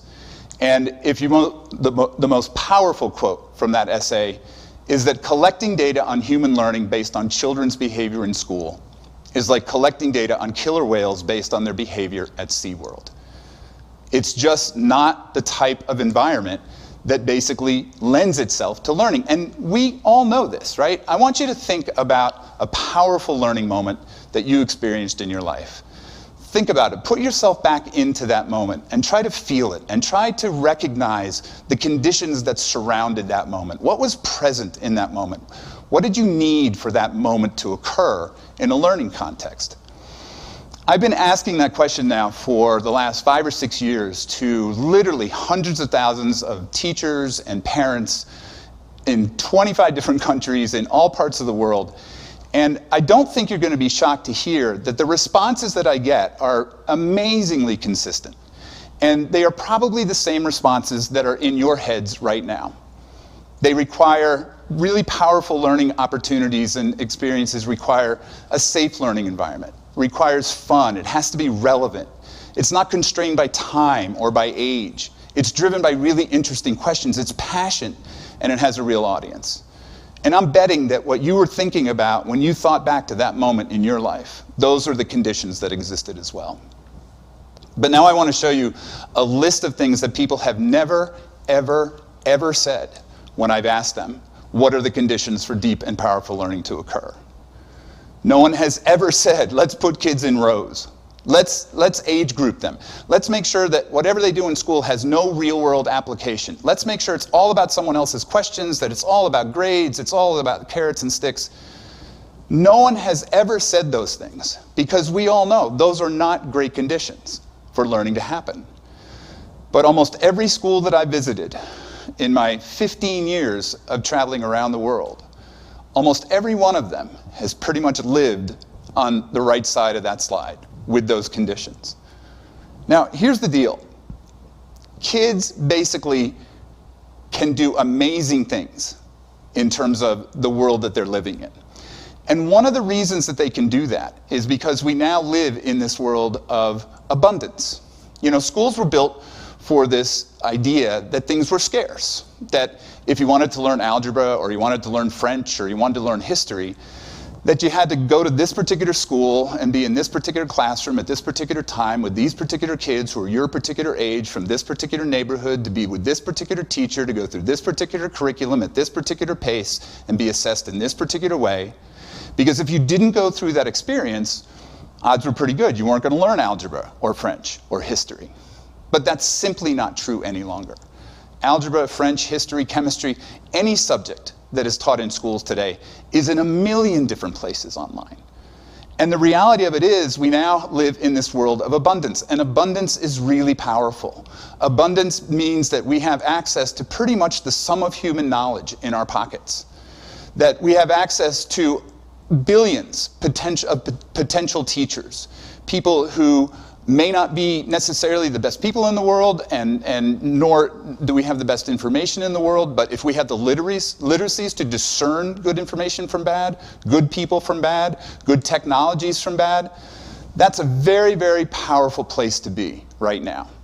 And all of those things together, the information and knowledge, the people that we have, the technologies that we have in front of us, provide us with a very amazing set of conditions for learning when we want to pursue learning on our own terms. Now, like I said, kids know this already. Kids absolutely have a sense of what's possible in this moment with the technologies that most of them, or many of them now, are carrying around in their pockets. And I just want to tell you one quick story about a young man in India who was so upset by basically all the attacks that were happening in his community that he decided to create a shoe, which if you're wearing this particular shoe and you're being attacked and you kick your attacker, it will electrocute that person. And the shoe was pretty sophisticated. It had a charging mechanism that the battery recharged as you walked on the shoe. And actually, if you did end up kicking someone with it, it automatically sent a signal to local police department that there was an attack taking place.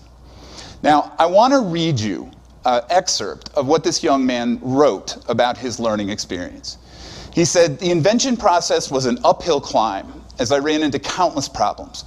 But with the help of many great mentors from LinkedIn and social media, I taught myself programming in various languages.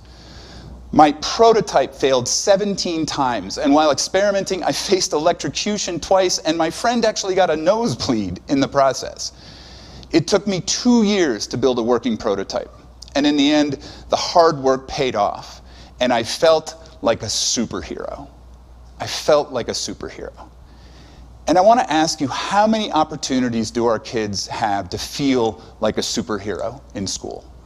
How many opportunities do they have to pursue their passions, to pursue their interests to the level where they are learning deeply and powerfully about all sorts of things that may or may not be in the curriculum, but that teach them how to learn? Now, a final unpleasant truth about schools is that in the last half century, we've begun to move away from schools being a public good, where we prepared students to be functioning and participating members of a democracy or our society, where we prepared kids to do good works in the world. We've moved instead now to schools being a private good, where it really is now a way to get more prestige or to get a higher level of income or whatever else. And most people see schools now as a vehicle to success in a private sense, in a personal sense, not so much in a public sense. And that really has consequences when you think about it. Basically, it means that people want to cheat. You've seen the articles, you've seen the stories about parents who are buying their kids' way into high-ranking schools or into prestigious schools by having people take tests for them or by bribes or whatever else.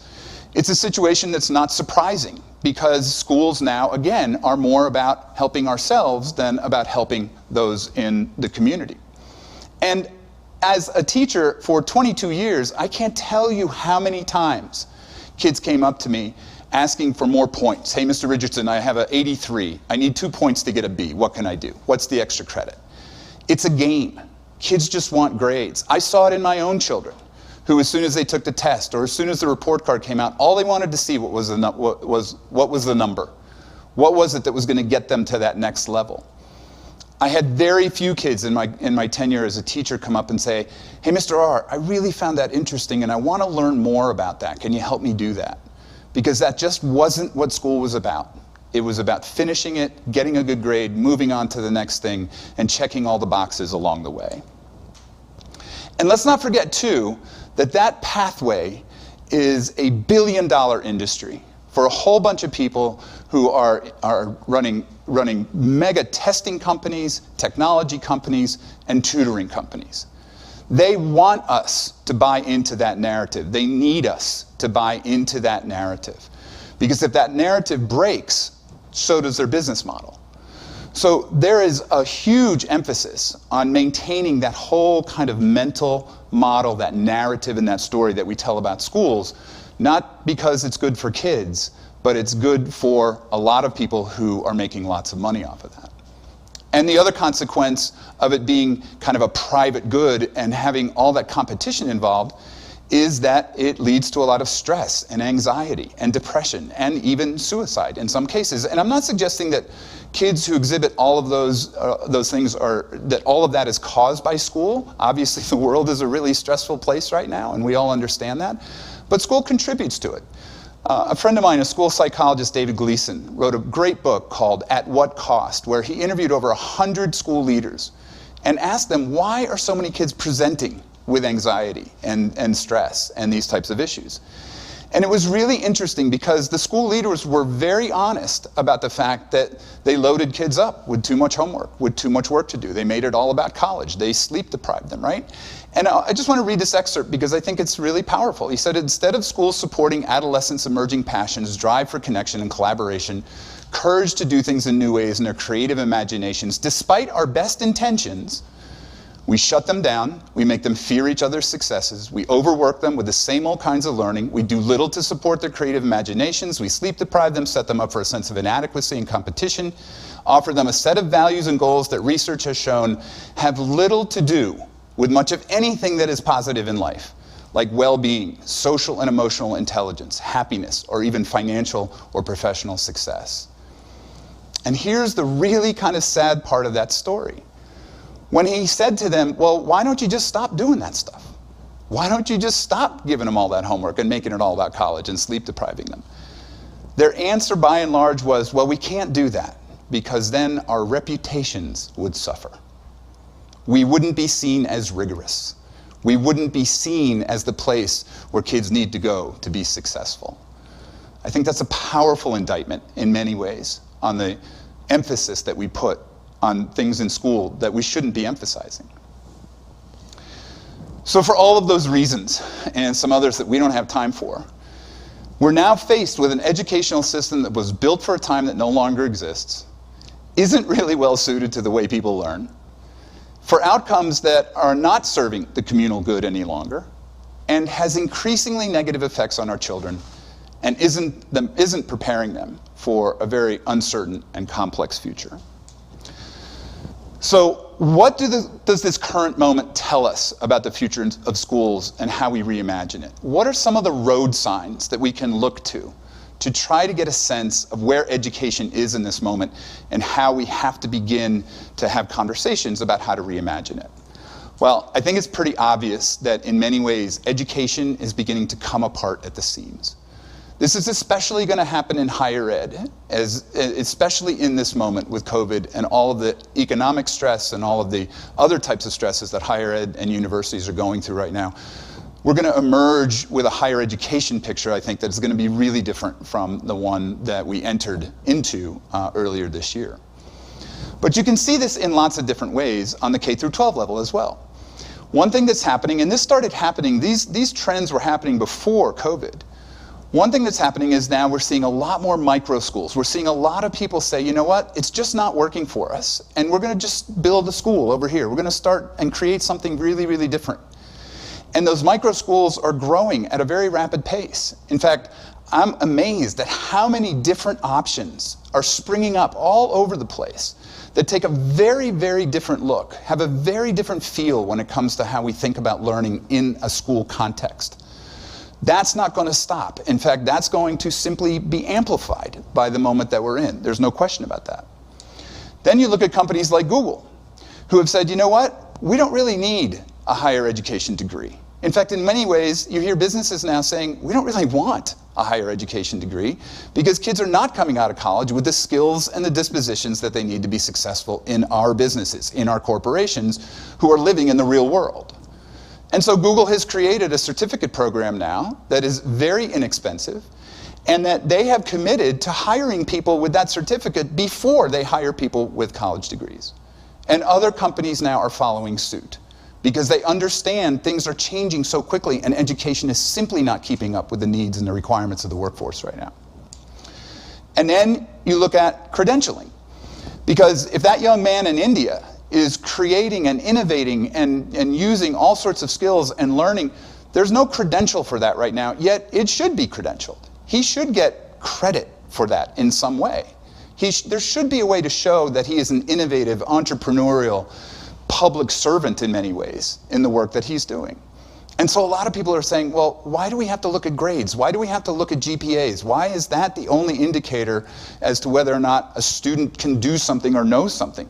One of my favorite stories to tell right now is a site called mastery.org, where basically now there's a consortium of hundreds of schools, very prestigious schools from around the world, who are saying, we are no longer going to send kids to college with numbers on transcripts because, you know what? Grades are kind of stupid. Grades don't really accurately measure learning. they make it a game, and they have all sorts of negative consequences when we put our efforts on GPAs and you know, becoming the valedictorian and salutatorian, which, by the way, over 50% of schools in the United States now have gotten rid of that particular honor, quote unquote.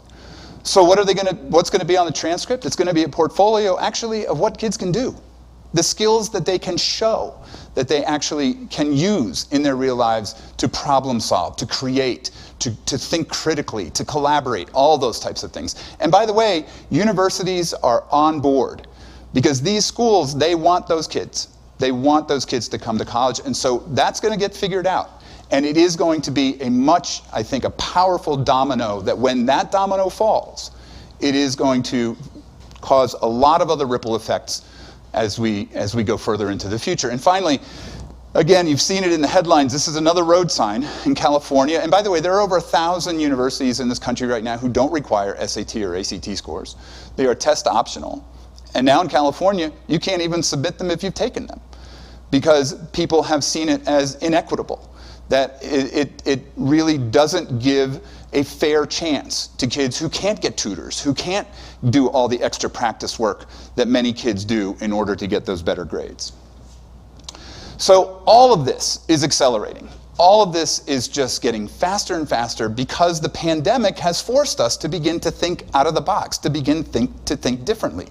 We cannot do traditional schooling in a Zoom online environment.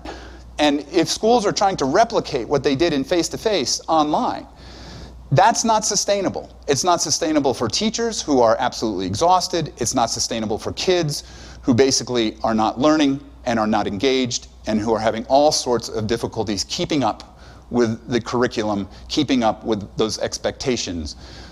This moment requires us to think really differently about what to do. Just really briefly, too, the future of work is changing. And for many of you, you know this because you've been home for the last 6 months. And that is a trend that is going to continue. Many people will go back to the workplace, but a lot of people are never going back. And a lot of companies are saying, we don't want you to come back because actually we're pretty efficient. We're doing some really good work in these remote ways. People are happier being home with their families. There are a lot of affordances to this, but it is going to be more remote, more isolated, more connected. It's going to be more self-determined. Work is going to be more of a lifestyle than it is a thing that we do. And so we can see that basically right now because of all the ways that people are looking at the future of work and saying, this is going to be really different. The workforce is going to change very dramatically in the next year, 2 or 3 years, 5 years out. It's going to be a much different place.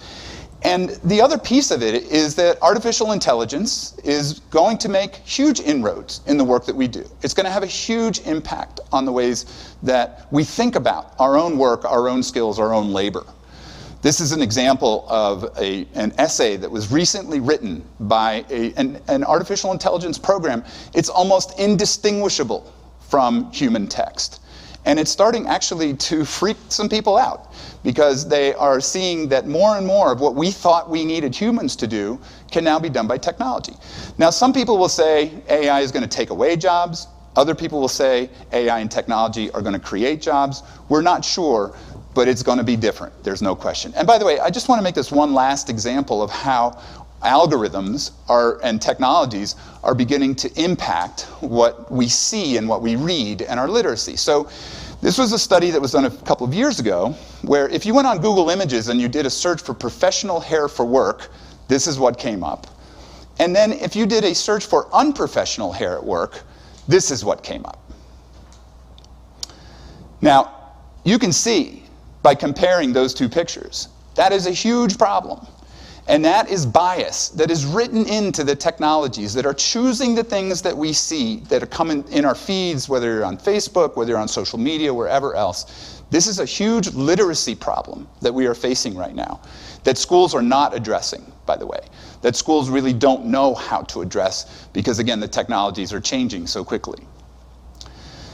Now, the really hard part here is that we know that the future, the challenges that are going to hold in the future are going to be even more existential.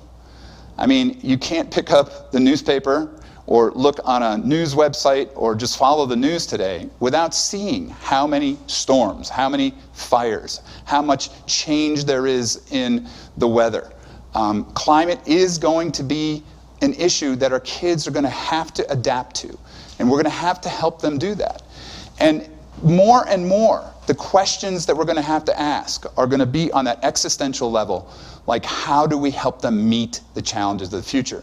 And I'll say again that one of the ways we do that is not a focus on knowledge, not a focus on how much kids can carry around in their heads or how well they do on tests of knowledge, but really about the skills, literacies, and dispositions that basically are going to be needed in the future. This is the Future of Jobs report for 2018 by the World Economic Forum, where they say basically that, analytical thinking and innovation, active learning and learning strategies, creativity, originality, and initiative, those are the skills that kids are going to have to be successful in the future. And I almost guarantee you that none of your children are getting any grades in any of those things. It's not something that we are assessing. It's not something that we're doing because we can't assess it very easily. And schools right now, because of the ways we rank and sort and whatever else, we like the stuff that's measurable. We struggle with the stuff that's immeasurable, but it's that immeasurable stuff that's going to be more important to our kids' future. So how do we begin this rethink process? How do we begin to really look at what's possible now for education moving forward? Well, I want to use this metaphor by the Indian author Arundhati Roy, who in an amazing piece in the Financial Times earlier this year wrote that the pandemic is a portal. It's a shift. It's a moment that we're in right now where we're moving from one world to a very different world. And I want to read this quote from this article that I think is powerful.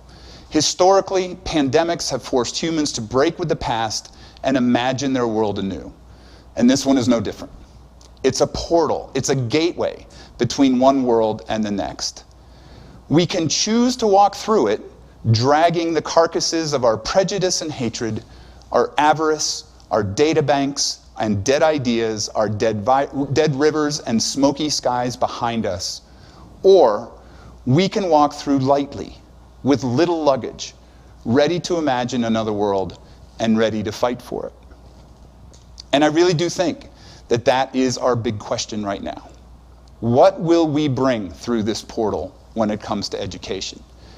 And maybe more importantly, what will we leave behind? What are those things that we know in our heart of hearts and from our own experience simply do not work in schools? That is the question that we have to ask right now. So I want to ask you, if you had the opportunity to build a school from scratch, what would you build? What would you create? Where would you start? And I think for almost every one of you, you would start with those conditions for learning that we've all articulated. That it should be a place where kids have passion, where they're asking their own questions, where they are creating things and connecting, where they are safe, and where they are inspired on a regular basis by adults who can push them to heights that they can't get to on their own. We wouldn't start with desks in rows, or 45-minute time periods, or a curriculum that's siloed to the extent where nothing ever overlaps in school. The reality is our future rests on kids being learners, not knowers. And that is where we have to start. Now, the one thing we can't bring through the portal is our fear. With all of those unpleasant truths about schools, with all of the challenges that we currently face, with all of the changes that we see happening every day, the truth is that old solutions are not going to work for these new problems. Einstein has a great quote where he says, "Insanity is doing the same thing over and over and expecting different results." We're not going to do different if we keep looking backwards and trying to solve our current problems with old thinking, with old models, with old ideas. And this is really, really hard. I get it. As a parent of 2 kids, I know the idea of doing something different when kids are involved is a scary thing. But we have to trust ourselves. We have to trust our deep concern for children to drive us to a new story of school, to a new narrative that is much more relevant, much healthier, and much more inspiring for the kids who are in our classrooms. So what will we bring and what will we leave? This is a huge moment of opportunity. And conversations like these are places where we need to start. We need to create space for kids to solve the problems that matter to them, to develop solutions to problems that don't even exist yet, and basically to really think hard about how we help kids flourish in their futures. Thanks very much.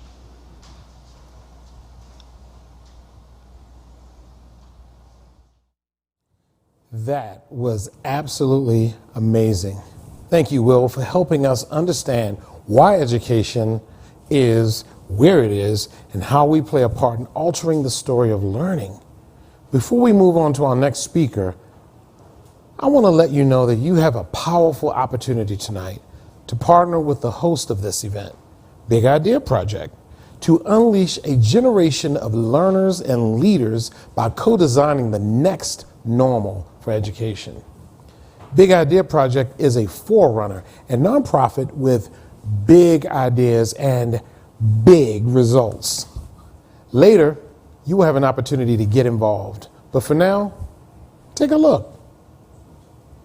Big Idea Project was born out of Columbine High School as an expression of the post-tragedy culture, best described by their motto at the time, "Give generously, receive graciously."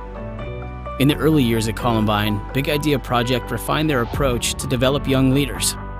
First, invite students to find a problem that people in their community face. Then, challenge students to create and implement a project that helps solve the problem. And finally, have students share their story of results and personal transformation with the community. Students learned that as they gave and led generously, they too were personally transformed. Teachers from other schools began to ask if they could also use the Big Idea Project, and so it was time to expand outside of Columbine's walls. As many schools took on the BIP approach, one theme emerged. All students are hungry for relevant, hands-on learning. Throughout the next few years, Big Idea Project continued to refine their approach by bringing in business leaders to share real-world wisdom with students, by incorporating mental health and well-being into every lesson, by supporting teachers with training and resources so they could excel. And then, it happened. Big Idea Project earned the right to become part of the system as a full standalone course in schools. Administrators and district leaders recognized that knowledge was good, but wisdom is better. And when schools closed in the wake of COVID-19, just 6 days later, Big Idea Project released a new solution that engaged students to lead resiliently during lockdown. Teachers knew they could count on BIP to provide fast innovations, even in this new normal. Since its small beginning in one classroom at Columbine High School, Big Idea Project students have impacted over 45,000 people in their communities. Most importantly, those 4,000 students have grown wiser, healthier, and more prepared for life. Big Idea Project is leading the way for experiential, whole student learning that connects the head and the heart. They've always partnered with teachers to shift learning dynamics. And now, Big Idea Project is providing solutions for parents who are actively looking for ways to help their children become better learners and better leaders.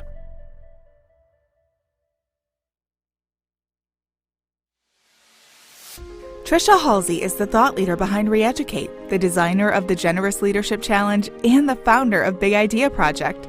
Trisha's leadership has made Big Idea Project a leader in project-based social-emotional learning that consistently achieves unprecedented results, with more than 80 to 90% of participating students showing personal growth in social-emotional and workforce readiness skills. Passionate about seeing people, schools, and companies flourish, Trisha is an entrepreneur who integrates system-level insight with bigger-than-life vision to get results. Welcome, Trisha Halsey. Sir Ken Robinson, one of the greatest reformers in education, he just recently passed away. He is one of those wise voices begging us to hear him from the grave. We embrace ourselves as free. But have we embraced ourselves as brave? Ken Robinson spoke of this concept of a quest. It's a medieval word for a special sort of journey that doesn't have a defined destination. Instead, when you set off on a quest, you usually don't know where you're going, what exactly you're looking for, or how it's all going to play out. But you set out with intention on a mission called by a higher purpose. So I believe right now we are all on a quest. It's likely that you're here tuning into this event because you believe that there is something better for education, but you don't know the final destination or even the points along the way. And so it feels like we're sitting here at the base of a giant mountain, education, and we're looking up wondering, where is this quest going to lead us? And how in the world are we going to start scaling this thing? So then what is the higher purpose? What is it that's compelling us to do the impossible? It's our children.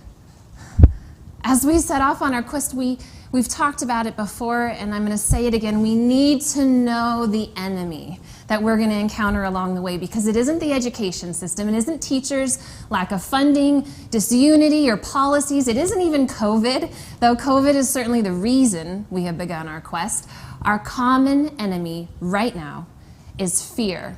Fear of the unknown, fear that our children will be a year and a half behind, anxiety over the survival of our families to just make ends meet, fear of failing. But here's what I know. Fear is a terrible leader. It's going to lie to you every time and convince you that you aren't good enough, smart enough, and it will make you doubt that real positive change is possible. Fear is whispering to each of us right now, and it's the one that's stealing from our kids. And so, in spite of fear, our quest is our intentional search for what education will be for our children tomorrow, next week, next year, and beyond. I began this quest long before COVID. I founded the Big Idea Project nonprofit in 2014 because I saw a problem in our schools.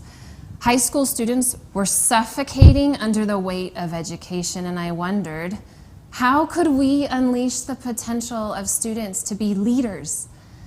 I was naive. I did not realize how big this mountain is.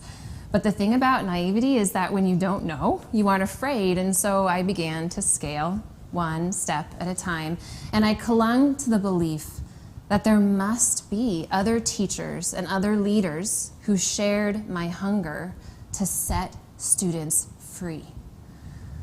Along the path of the last 7 years, helping teachers to provide transformational, experiential learning that shapes the whole student, Big Idea Project's learning led to what we now call the BIP way. It's a set of principles and practices and perspectives that, when we string them all together and they're activated, they open up young minds and hearts to new possibilities. Do you want to know a secret? Along the way, I discovered what the Holy Grail is. It's the thing that we're hoping to find when we get to our final destination. It exists in every single young person, no exceptions. The Holy Grail is potential, student potential. But then, a few years into Big Idea Project, it got personal. I want to invite you into my story. I have 2 children, Noah and Micah, and I love them deeply, more than words can say. But it's Noah's story and my part in it that I want to highlight and share with you tonight. Noah is 11 years old, and if you were to meet him, you would experience a deep, kind-hearted soul who loves to serve, give generously, and he calls out the best in people. He's amazing.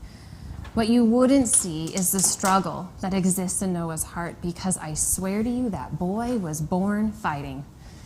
As a small child, Noah was constantly irritated. He would scream at the top of his lungs and do anything that he could to get attention. He would resort to punching and biting and kicking, even drawing blood. We couldn't control his behavior. It was as if he was at one moment the kindest Dr. Jekyll, and then the next moment, the most rage-filled Mr. Hyde. His true self was gentle and loving. His false self was frantic and grasping and fighting for something he didn't yet know, resorting to lying and hurting people to find it. This continued for a long time, and many nights of anguish and prayers and weeping and, honestly, fear. What scared me the most was that he was blind to what he was doing. He didn't know. He blamed others all the time, and it was never his fault. So I was afraid that he would never be able to see reality. I always loved Noah, but I think at some moment along the way I stopped liking him. And inwardly, I don't think that he liked himself. He had been hearing powerful "you are" statements his whole life that were convincing him that his false self was his real self. Words like, "You're mean, why can't you ever be kind, what's the matter with you?" And then he started to believe them. And then around second grade, it hit me. Could the answer be so simple, but because I had been living in survival mode for so long, I just didn't see it. He needed new "I am" statements to believe. But before I could say them, I needed to believe them too, first. So I had to choose to see who he really was, even when he wasn't. I remember one morning when he had his little backpack on and he was on his way out the door for school. I gave him a hug and I told him that I loved him like I do every morning. But then I stopped myself and I remembered and I knelt down and I looked him in the eyes and I put both of my hands on his shoulders and I said, "Noah, you're kind. You're really good at loving people. You're a good friend and I enjoy you just as you are." And I kid you not, his demeanor totally changed. Noah, in his little backpack, he broke out in this huge grin as if to say, "Thank you. Thank you for seeing me and believing in me." The greatest gift a parent can give to their child is to see who they really are. I'll say that again because this is so important. The greatest gift that you can give to your child is to see them for who they really are. Every parent knows that when their baby is born, they have an amazing combination of personality and talents and passions that make their baby unique. Every baby is different from the next, even in the same family.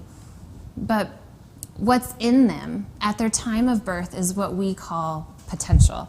It isn't fully formed, but it's in them. It's already in them. So what does this have to do with school? Well, I know from my experience with students and teachers through the Big Idea Project that schools are not typically places where children feel free to discover their potential and to let it out. We all know this is true. Students are laboring under the lifeless culture of standardized schooling and testing. They're constantly chasing after the next grade or test score. They're forced to sit still for hours at a time, told to ignore their desires to move and play and create and explore with uninterrupted curiosity. They're told to conform.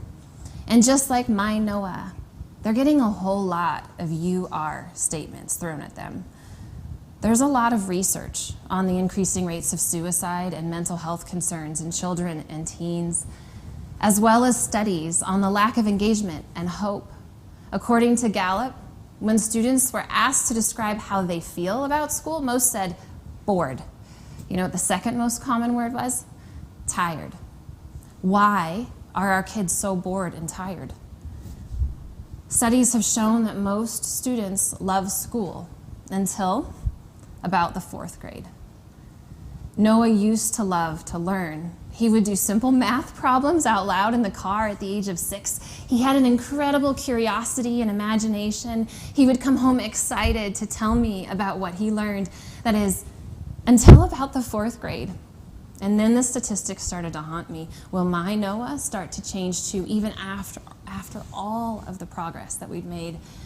I soon began to notice his anxiety of letting people down and his fear of trying new things. He lost his creativity and imagination. His teacher conferences that used to be about his leadership and curiosity, they started to show numerous signs of sloppy work. Noah started to hate school. And sadly, we soon discovered a newly adopted "I am" statement that still continues to haunt him to this day. I'm only good enough if my work is perfect. School became about the have-tos and the tests that were always trying to outsmart him. And no matter what I said about him at home, what he heard at school was always stronger. Why? Because he spent 8 to 10 hours every day, either at school, getting ready for school, finishing homework, 8 to 10 hours. His worth became defined by what he could and couldn't do at school. What is it about this 150-year-old system that makes our children lose themselves? What we believe influences how we behave. The same is true for organizations and systems. The American education system has one key assumption that is really important to understand if you're to understand why it acts the way it does and why our children are losing themselves. So I'm going to share that with you now.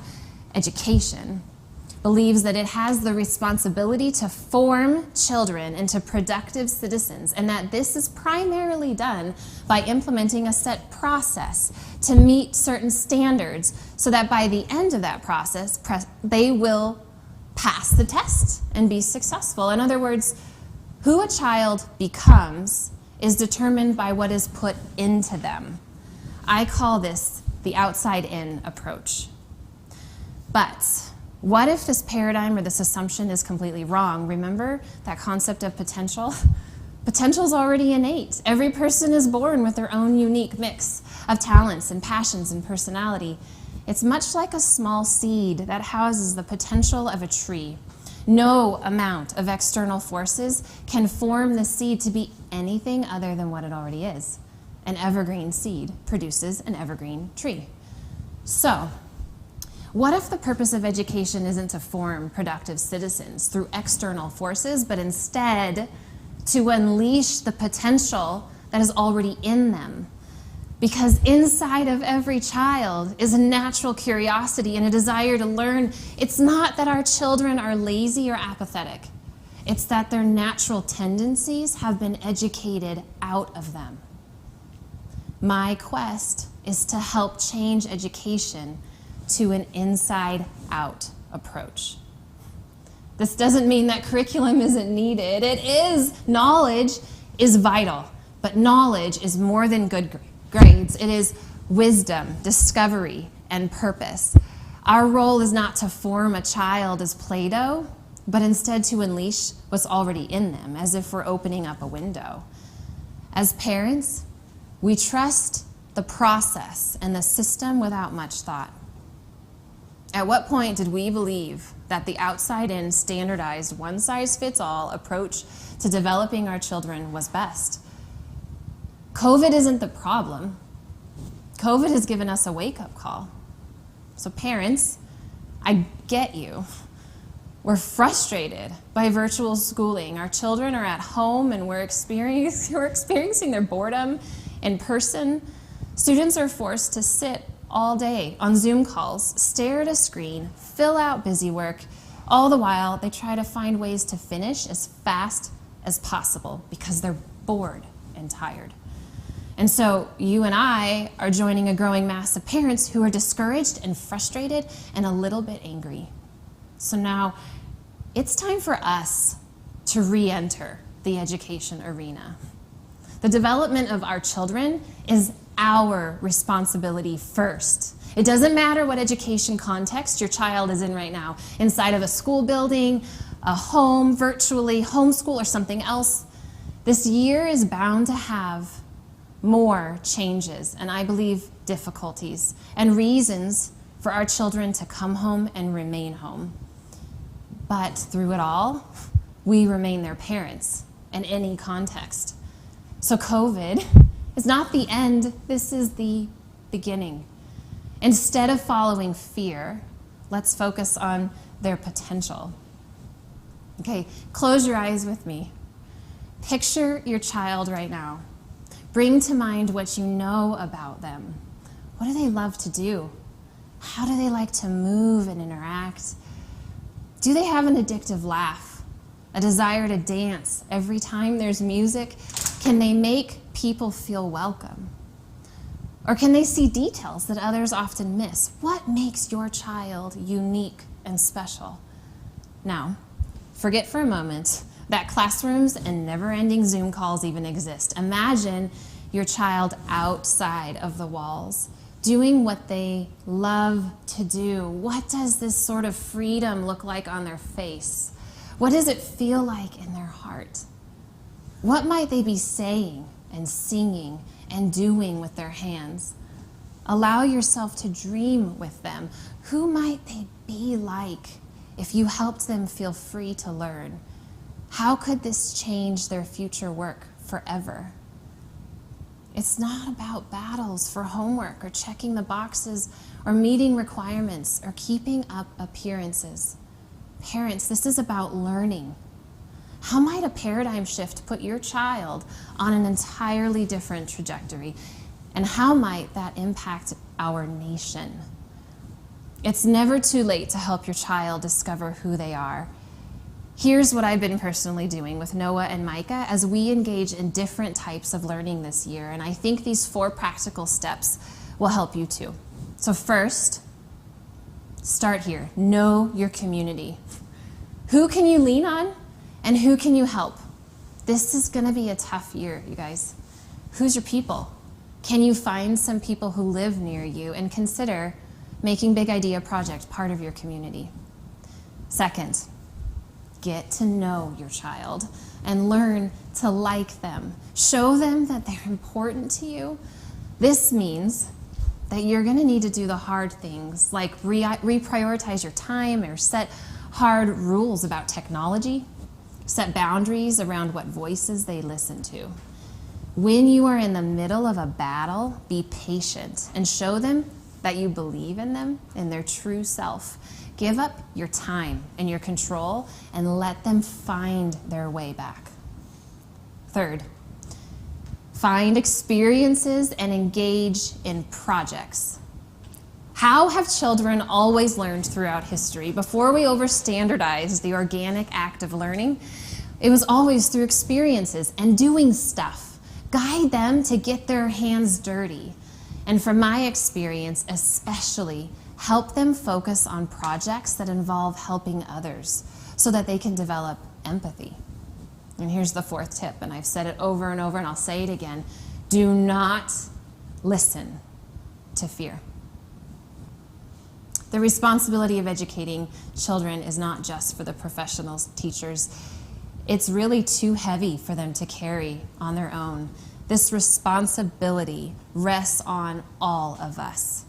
Parents, yes, but also singles, grandparents, business leaders, neighbors, everyone. We are all teachers. So then what does that mean? What can you do to help? What do you have to offer?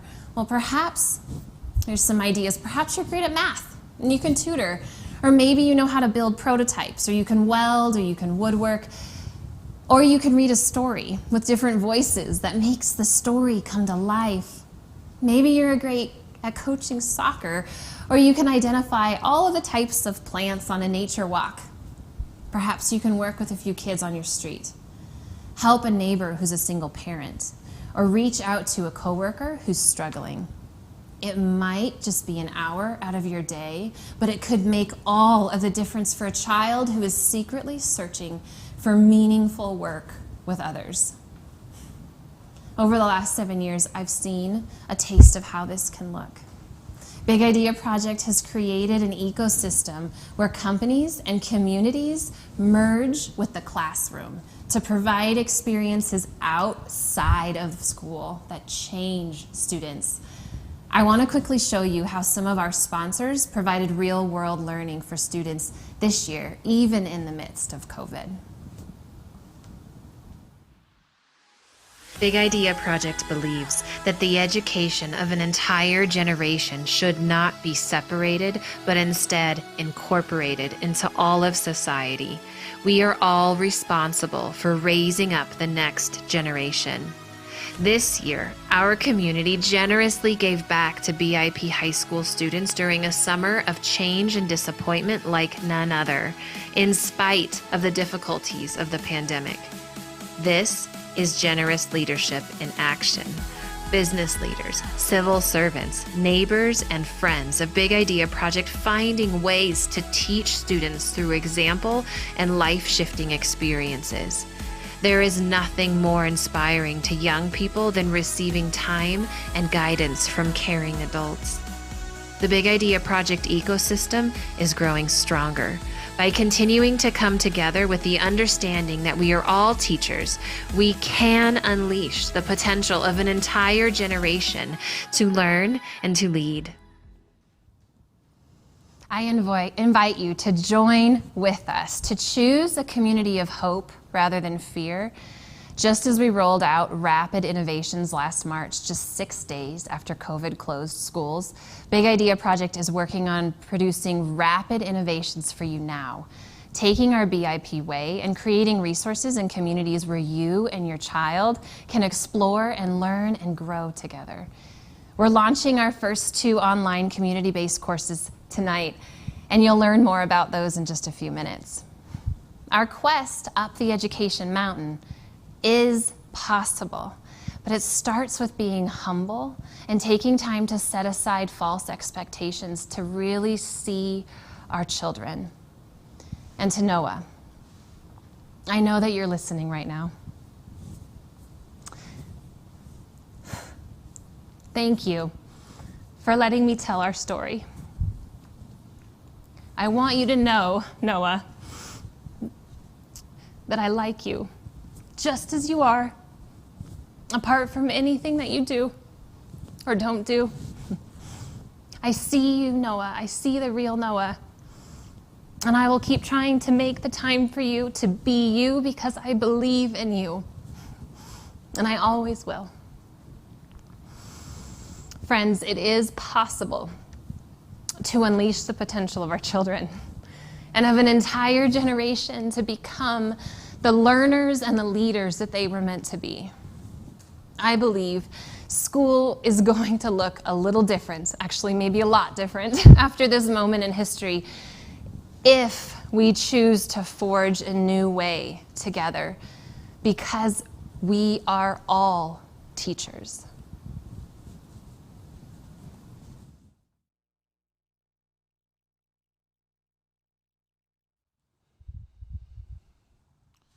As we pursue shifting education, this big idea will change the course of history.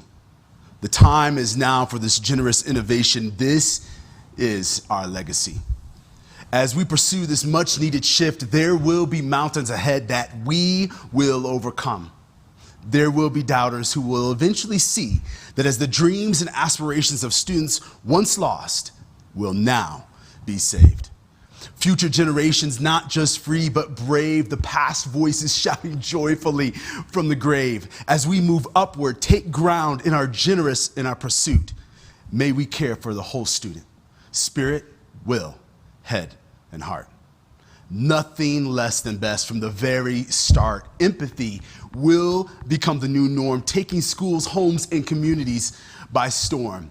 May fear be replaced with hopes and dreams, and students filled up with self-esteem. As suicide rates drop, bullying stopped, and students embracing who they are versus who they're not. May teachers not be the only ones who teach, as we empower and inspire students to unleash their full potential and ours. My friends, this change isn't just within reach. This is a historic moment. As we step into it, look in the mirror. You are a hero with influence. May we build solutions together and not wait to be told. No need for the hand raised, just stand and be bold. Get up from the seat, no matter your age. It's time that we all participate and get back on stage. We are a collective force influencing a tipping point of transformation, not only for the students, but for education. The change is a 150-year-old tune and its station. Not only changing a student, but future generations. May we become the movement that leads the much-needed shift in our nation. This is our legacy.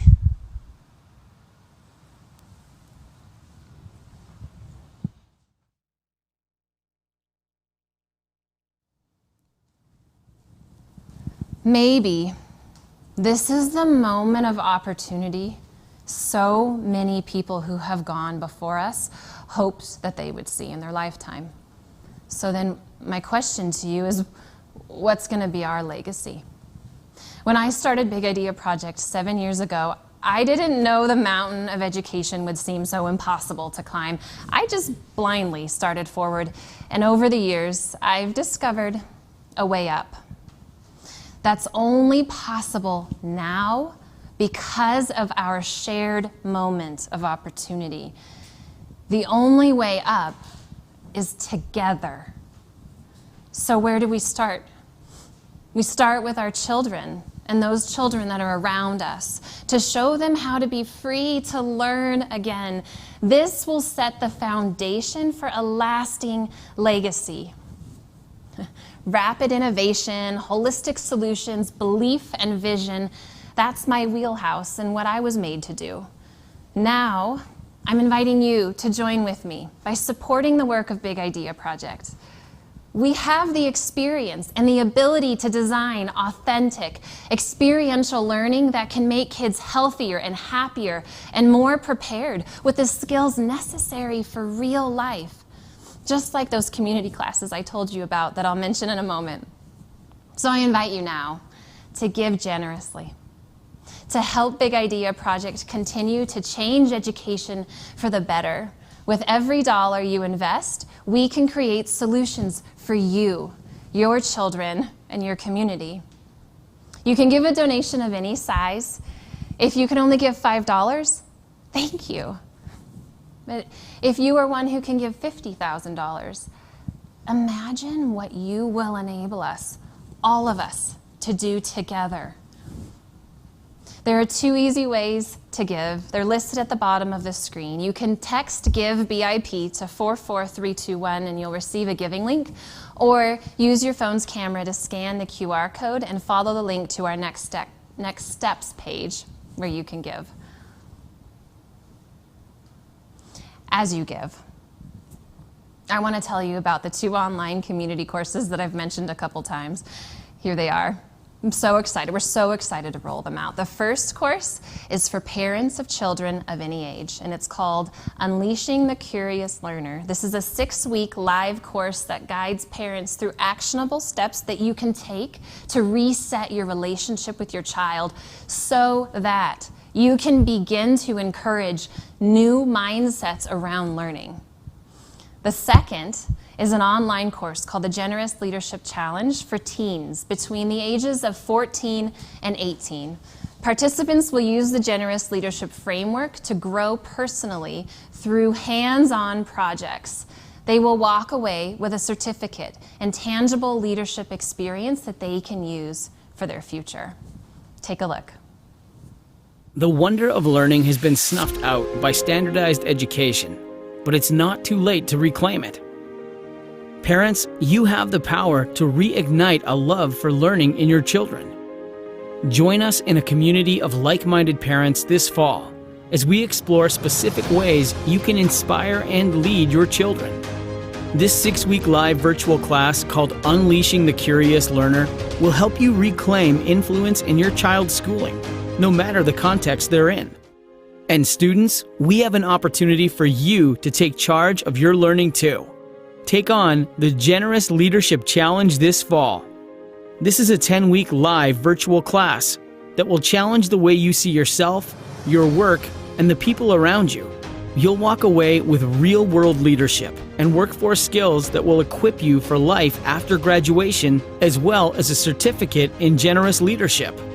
Spots are limited for both of these classes, so pre-register today and begin taking charge of your education.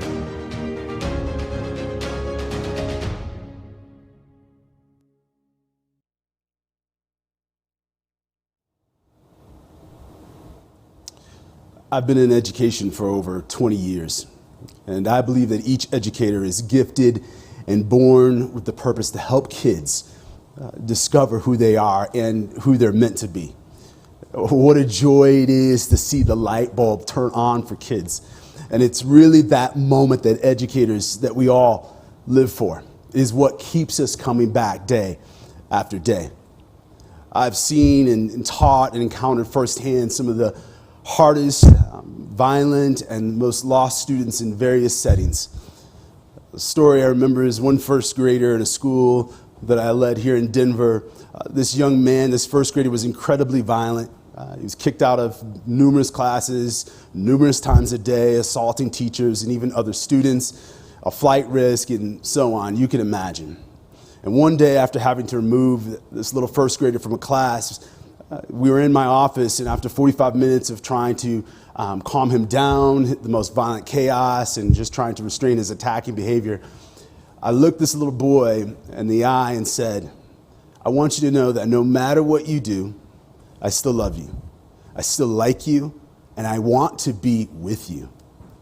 It was at the sound of those words that this young man broke and started crying in my arms, and it changed the trajectory of our relationship. It changed the trajectory of his schooling and his future. He needed to be seen and know that he was worthy of love no matter what. And to see each other is what we are all called to do. I've turned around schools and opened up schools and have been a part of what people would call really just great education, and also embraced what people would say is impossible in education. But I want to tell you that in my experience, it's not an easy road. It's not an easy battle that we all face, and that many of the systems are filled with well-intentioned people, but ill-equipped parents and teachers who come against what is best for kids every day. There's this blame, and we blame when it is really just too painful to own our own lack of ownership or our own lack of engagement or our lack of courage. And it becomes easier to say that someone else is the cause, someone else is the frustration, someone else is the cause of the sickness or the pandemic or etc. But I hope you know that it is time to rise. It is time to come together to do what is best for students, what is best for communities, and what is best for education. So join us on the journey where normal people step up to do abnormal things, to bring the change that must happen. We can climb this mountain. And I love what Trisha said. To go up, we have to go together. And this is just the beginning. So I want to encourage you. Text GIVE BIP to 44321. Once again, that's text GIVE BIP to 44321. Scan the QR code or go to www.bigideaproject.org/next. Once again, www.bigideaproject.org/next to find simple ways to keep the momentum going. Donate, sign up for a class, connect with us on social media, or reach out to share your story to inspire the next round of BIP innovations and solutions.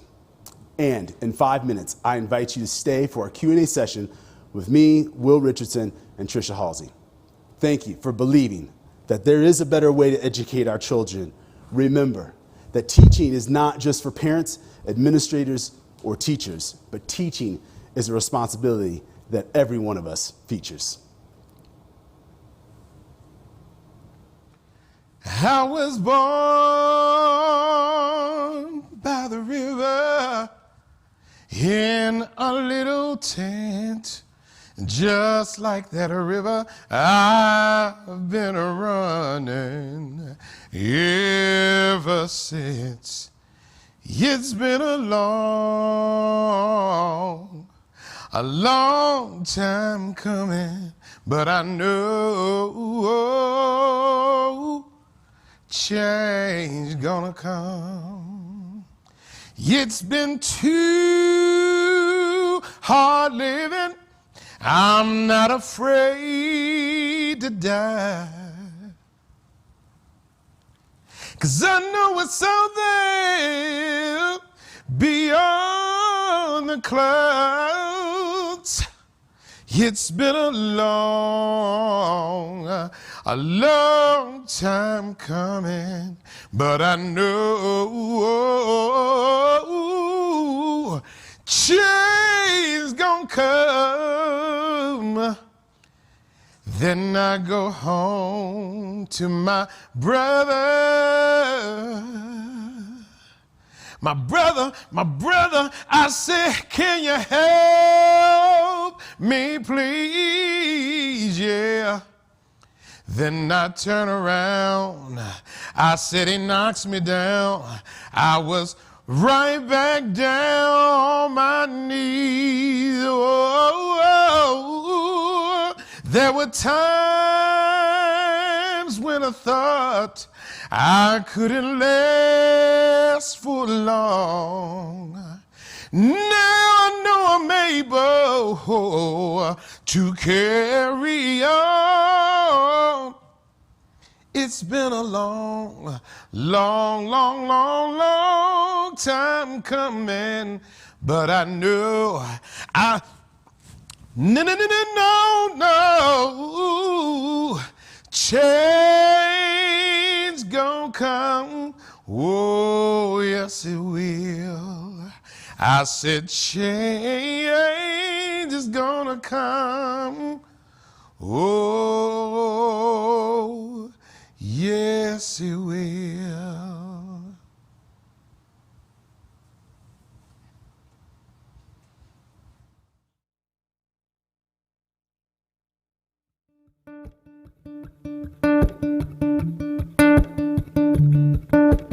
Morning by the river,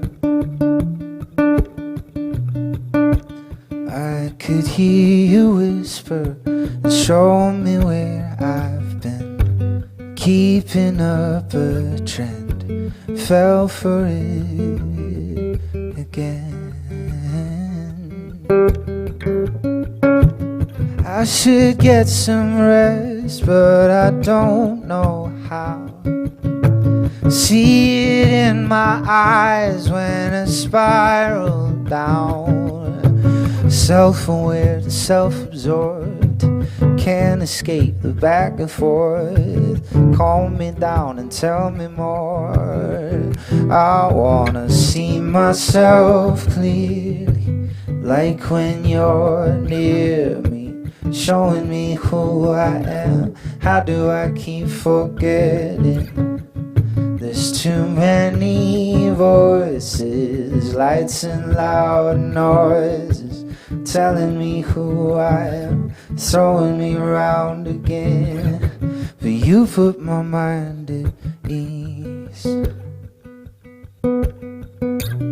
You put my mind at ease. You put my mind at ease. You put my mind at ease. You put my mind at ease.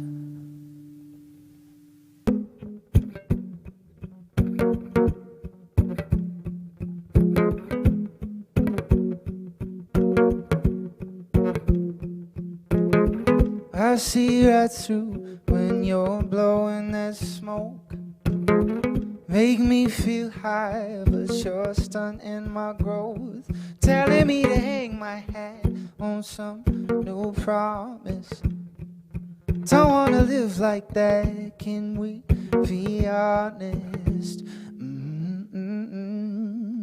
Give it to me straight.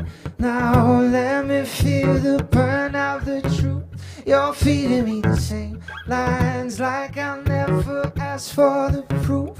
Oh, a little less than crystal clear. I know I'm a mess, forgive my fears. Why you gotta be so insincere? Insincere. Now you're talking smooth just to keep your control.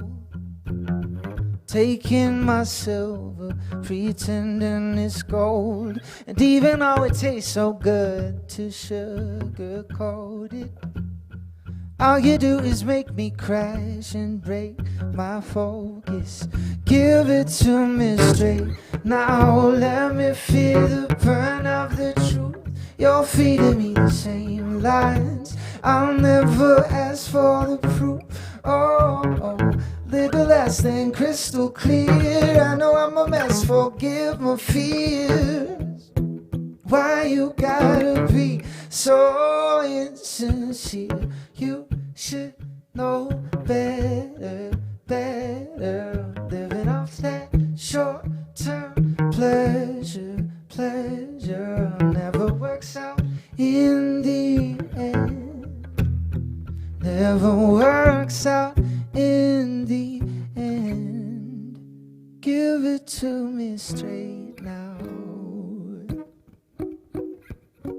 You're feeding me the same lies. Oh, a little less than crystal clear. I know I'm a mess, forgive my fears. Why you gotta be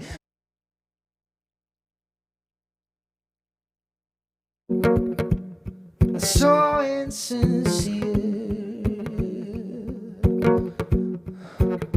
insincere, so insincere, so insincere.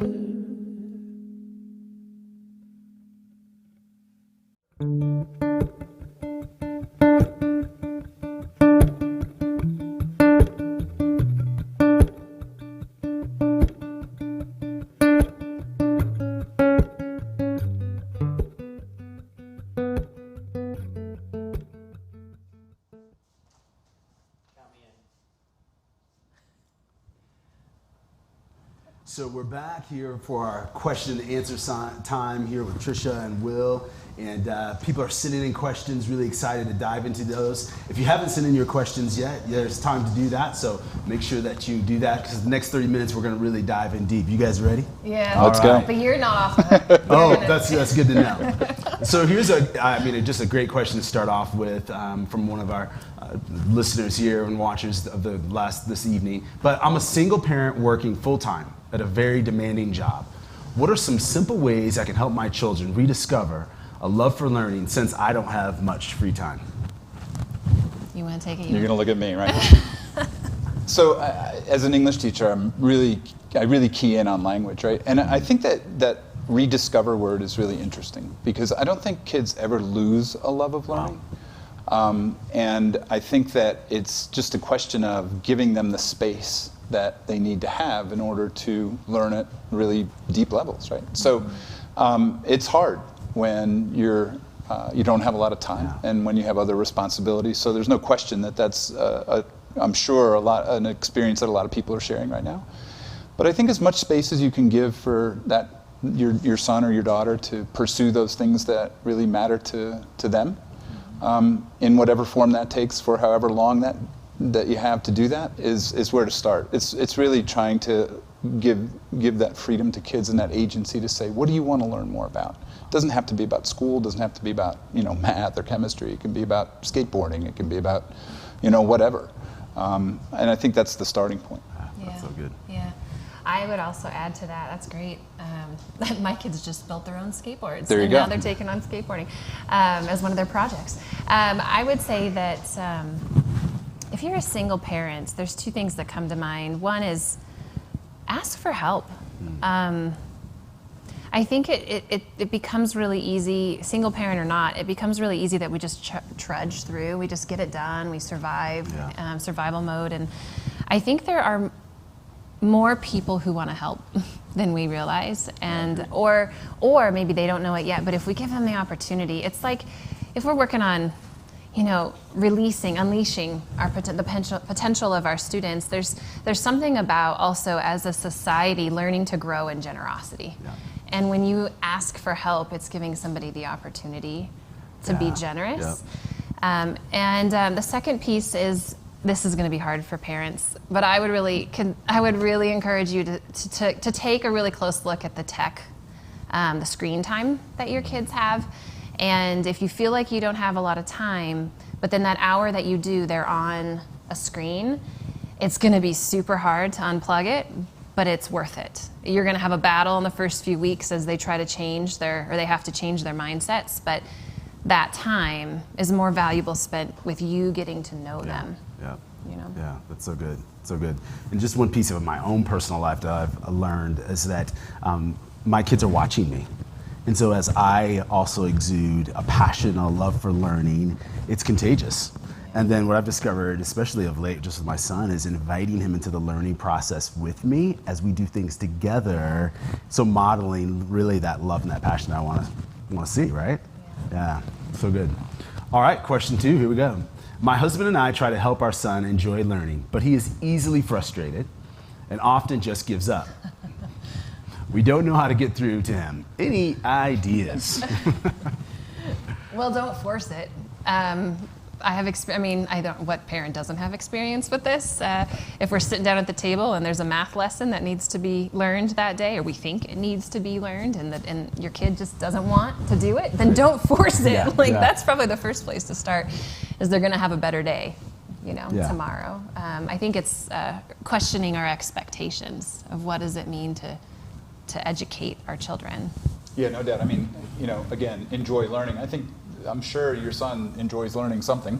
It may not just be what's in front of him from school or what's in the curriculum, and that is a frustration when kids don't see the relevance, when they don't see when they ask, why am I learning this? Why do I have to do this?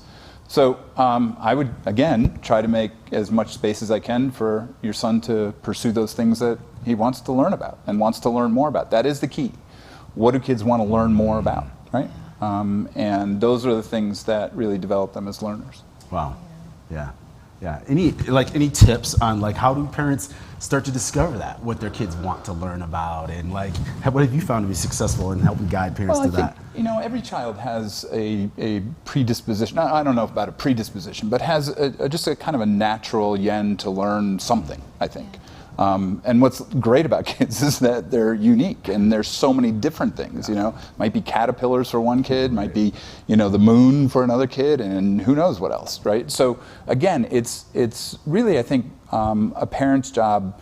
We used to call it co-schooling, right? Where we used to throw a whole bunch of stuff out and try to watch and just say, what are they attracted to? What is it that they're interested in? And then really try to, again, provide as many opportunities for them to pursue that as we can, So. I've found too that it's really easy for it to become their passions to become deadened a little bit, especially if they haven't had the opportunity to really have an opinion.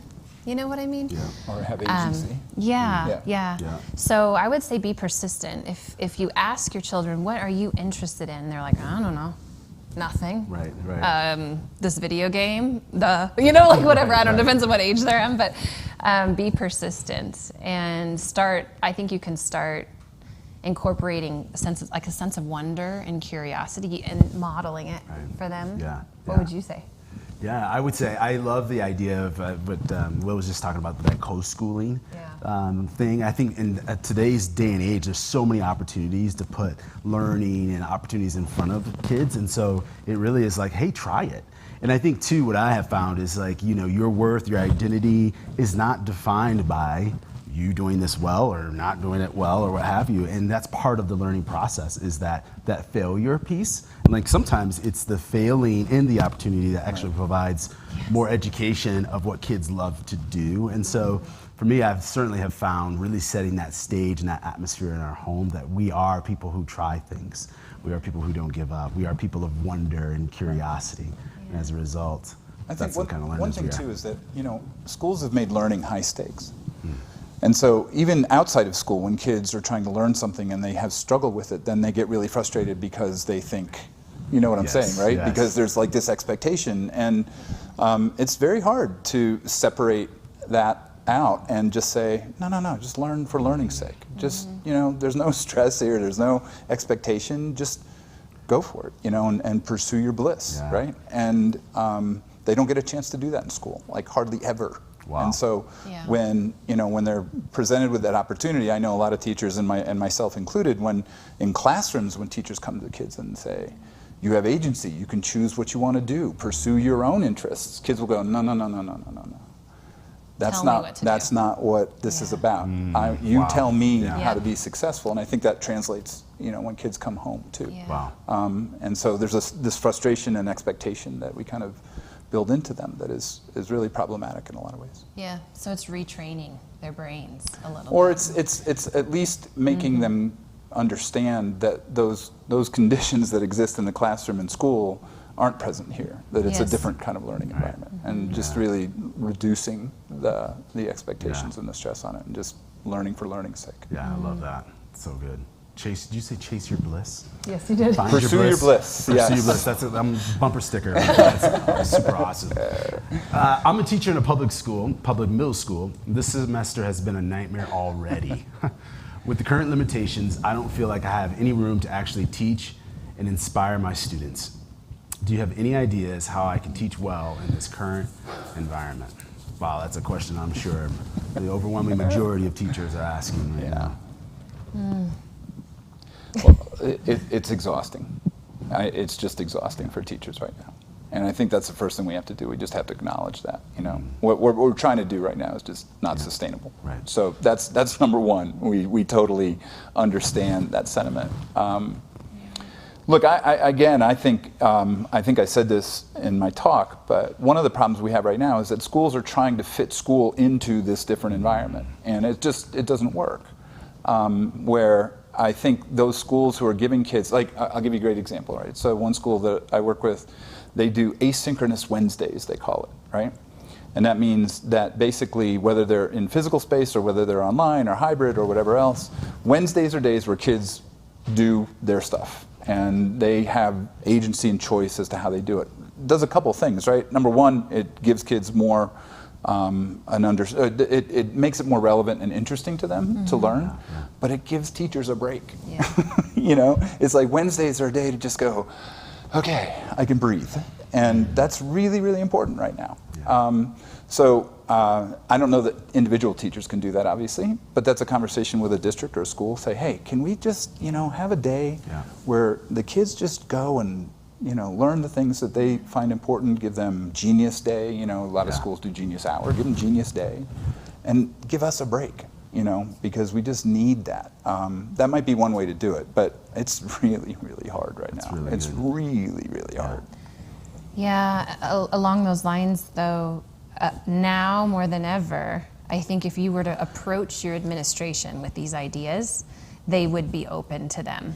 If it was last year or 2 years ago, it depends on their scarcity it depends. mindset. It really does depend. But a lot of the teachers that I've been working with too, or that Big Idea Project works with, we say, hey, let's make some time for wellness. Let's do check-ins. Let's see how they're doing mentally and physically and emotionally. Let's really get to know their stories and so forth. And the administration hasn't pushed back because mental health has been such an issue in Colorado. So I think as this year gets to be more and more difficult, just like they're starting to drop tests and they're starting to do different things, I wonder, maybe not right now because they're still in back to school mode and everyone's still trying to check the boxes, but I kind of want to encourage teachers that you have the power in you to go and advocate for something that you really believe in, and don't believe that you're always going to be told what to do. I think that your voice and your perspective really matters, and you can influence your administration, and you can speak from an administrator's point of view. Yeah, and I would just love to ask this question too. Thinking through, and clearly tonight we talked about there's incredible opportunity in front of us to shift the system of education, to make the change needed. However, I also know that most parents, a lot of teachers are just trying to survive day to day. They're just trying to get by. So can you guys speak a little bit to the mindset that really is in front of teachers that they need to grab a hold of in order to really engage this season that we're in right now? What would that mindset look like for teachers to show up and be effective in classrooms today? So I'm going to push that back on Torrance. Go. Because I think this would be good for you to answer your own question, and then we can chime in. But some backstory on Torrance: his wife is a teacher, and she's really struggling right now. Yeah. It's really hard at her school, a lot of schools, but there's just stuff been going on. Yeah. And so, what would you say to? You're like, what would you say to your wife? But you're in it right now. Yeah, so I would say several things just from my experience and what I'm watching on a daily basis is more than ever, what's really critically important is culture and community for teachers. Because what this is doing is it's bringing disunity, it's dividing them.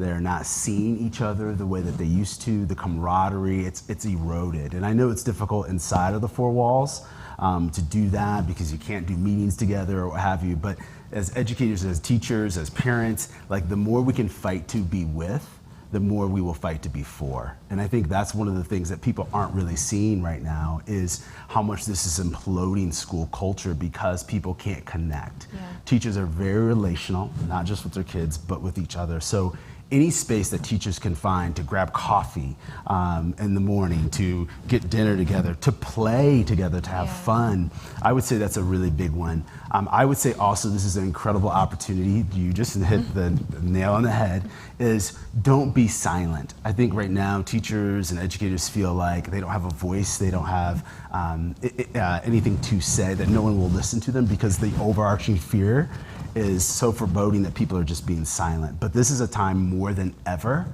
to advocate for what is best for kids. And so that may look very, very different than the traditional setting. So I would say that's the other piece. And then getting back to, man, why am I in this? Why am I doing what I'm doing? Why. Yeah, just recalling that passion. I think those three things in particular will go a long way in helping teachers stay the course. But as well as you said, I mean, it is not sustainable and it's very difficult. Yeah. So that would be three things that I would say. You just answered your own question. I did. I think that was well said. See, I like how you played that back. I do that. All right, so here we go. Can you give some guidance on how to include, oh, that's a great question, the special needs community in a reimagined education community? They have incredible potential too that often gets overlooked. Yeah, really good question. Well, that's a tough question. It is a tough question. It really is. I mean, you know, we were talking actually before about kids that you can't do virtual with some kids. You know, they need to be present with other adults or with other people. And so this has a tendency, I think, to even put more pressure and separation and everything else on that community. It's a really, really hard question right now. If we can get out of this moment, I think that if down the road, if we see ourselves not as schools but as simply communities of learners, where everyone has a voice, everyone has agency, and even kids that struggle, and just to support those environments as much as we possibly can. I think we take a lot of the pressure, off those teachers and those kids, and make learning something that is really powerful for every child. Every child's a learner in some form. Some struggle, obviously, but I think that we can create environments where kids can flourish to whatever extent they can flourish. You know? And a seed going off of that, I think that's a beautiful vision. And a seed of that is what I was saying earlier about find your community. Right. I know that if I had we've talked about our neighbors and stuff coming together and friends coming together and doing projects together. If I had a parent come up to me and ask, can my child join you? I know that's not the case everywhere, but there goes back to the ask for help, start reaching out. It depends on the severity of the special needs. If you're an extreme kind of high special needs, then it's social services that you're missing the most. And that's just really hard right now. There's really no solution to that. But if your child can be with other kids and distance in a yard, outside and building things or making posters or something, I think it's getting them starting those learning communities organically. Yeah, it's good. It's good. We're getting more questions. Okay. This is good. Does BIP have any desire or thoughts on starting a charter school? There you go. What would a new kind of school based on the ideas and principles of generous leadership and inside-out learning and potential nurturing look like? Wow, there's a lot in that one. Yeah. So no, Big Idea Project is not. We're not right now looking at starting a school. We would rather We would rather start influencing ecosystems so that these learning communities will start popping up in the new season that's coming after this one. I really truly believe that parents, and I said this tonight, parents, you have so much power in you to be able to influence your children. And I think you could bring this inside out approach in your home, and you can start that project-based learning in your home, and you can do that with community. And I think that's just, as I said today, is that's the foundation. We have to start there, and then how we build institutions or communities or whatever after that is still to be seen. I think there's going to be a lot of change. It's happening more and more. I mean, there are a lot more people, as I said, who are starting their own, and they're not even calling them schools, right? They're collectives or whatever else. But I think what's really interesting, though, is, and it's not as easy as it sounds, but I'm convinced that in any school, public or private, actually, if you got all the kids and all the parents together in an auditorium and you said to them, you know what, we've decided we're going to start this other thing over here, and it's really different, and it's all built on problem-based, inquiry-based, project-based, where kids are doing all this kind of stuff. I'm pretty sure in every school you'd get at least 10 or 15% of hands go up and say, yes, I want that. I want to do that, because this thing here really isn't working for my child, right? There are many more schools now that are building schools within schools. And I think that that's a really interesting idea for every school to think about. How can you create a different program for kids who want to do it differently and who are better served by doing it differently? It's not without its difficulties, because there are certainly sometimes tensions between teachers in the old school and the school within the school. Kids coming and saying, why can't I do this? You know, I'm doing this over here. Why can't I do that in your class? You know, so it's not easy. But the places that I've seen that have been able to do that, it's really powerful. I mean, you get a lot of kids who, and some kids really like the traditional, and that, you know, they just, that's kind of just what they want. But there are those other kids who are constantly frustrated and bored and whatever else. Give them a space, you know, create something different for them. And they'll still go to college, they'll still be successful in life. You know, just because they don't go that kind of traditional path, that doesn't mean that they can't accrue all of the goodness that life affords, you know, by doing it differently. So that's one place to start, I think. That's so good. And you hit on, though, the very end, you kind of do the caveats, you know? Like parents, they'll still do this, they'll still get this. Of course, because that's where we have to change the picture in our head, that's right? It, that's the mental If my kid's models. over here in the school and they're building a skateboarding track, or, you know, building something out in the community where they're not getting graded in the traditional way, and there's not a curriculum around it, kids are learning science when they need to learn science so they can solve the problem that they're trying to solve. You know, what a concept.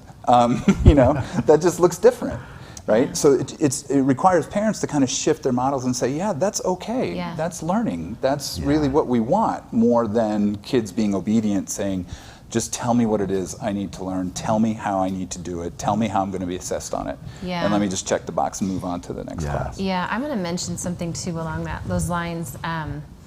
Big Idea Project is exactly what you're talking. It's problem-based, project-based learning. We take it into the schools, within a classroom, kind of. There are two things that we have noticed over the years that students, the skills that they lack the most.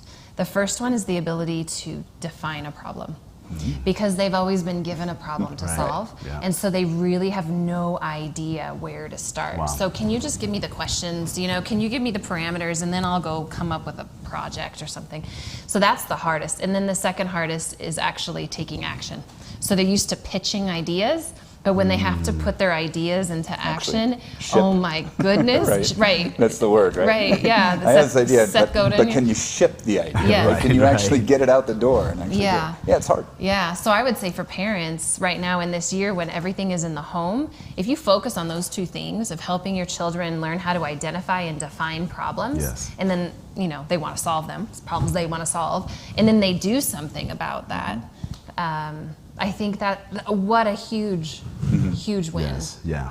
And can you briefly speak to what has been your experience when students complete the program and they move on beyond high school. Are they okay? Are they relevant? Are they okay? Yeah, they're Are okay. Okay. They're more than okay, actually. Right, because I was just struck by your talk and the connection of what companies are moving towards now, Yeah, what definitely. they're looking for in certification, what they're looking for in hiring.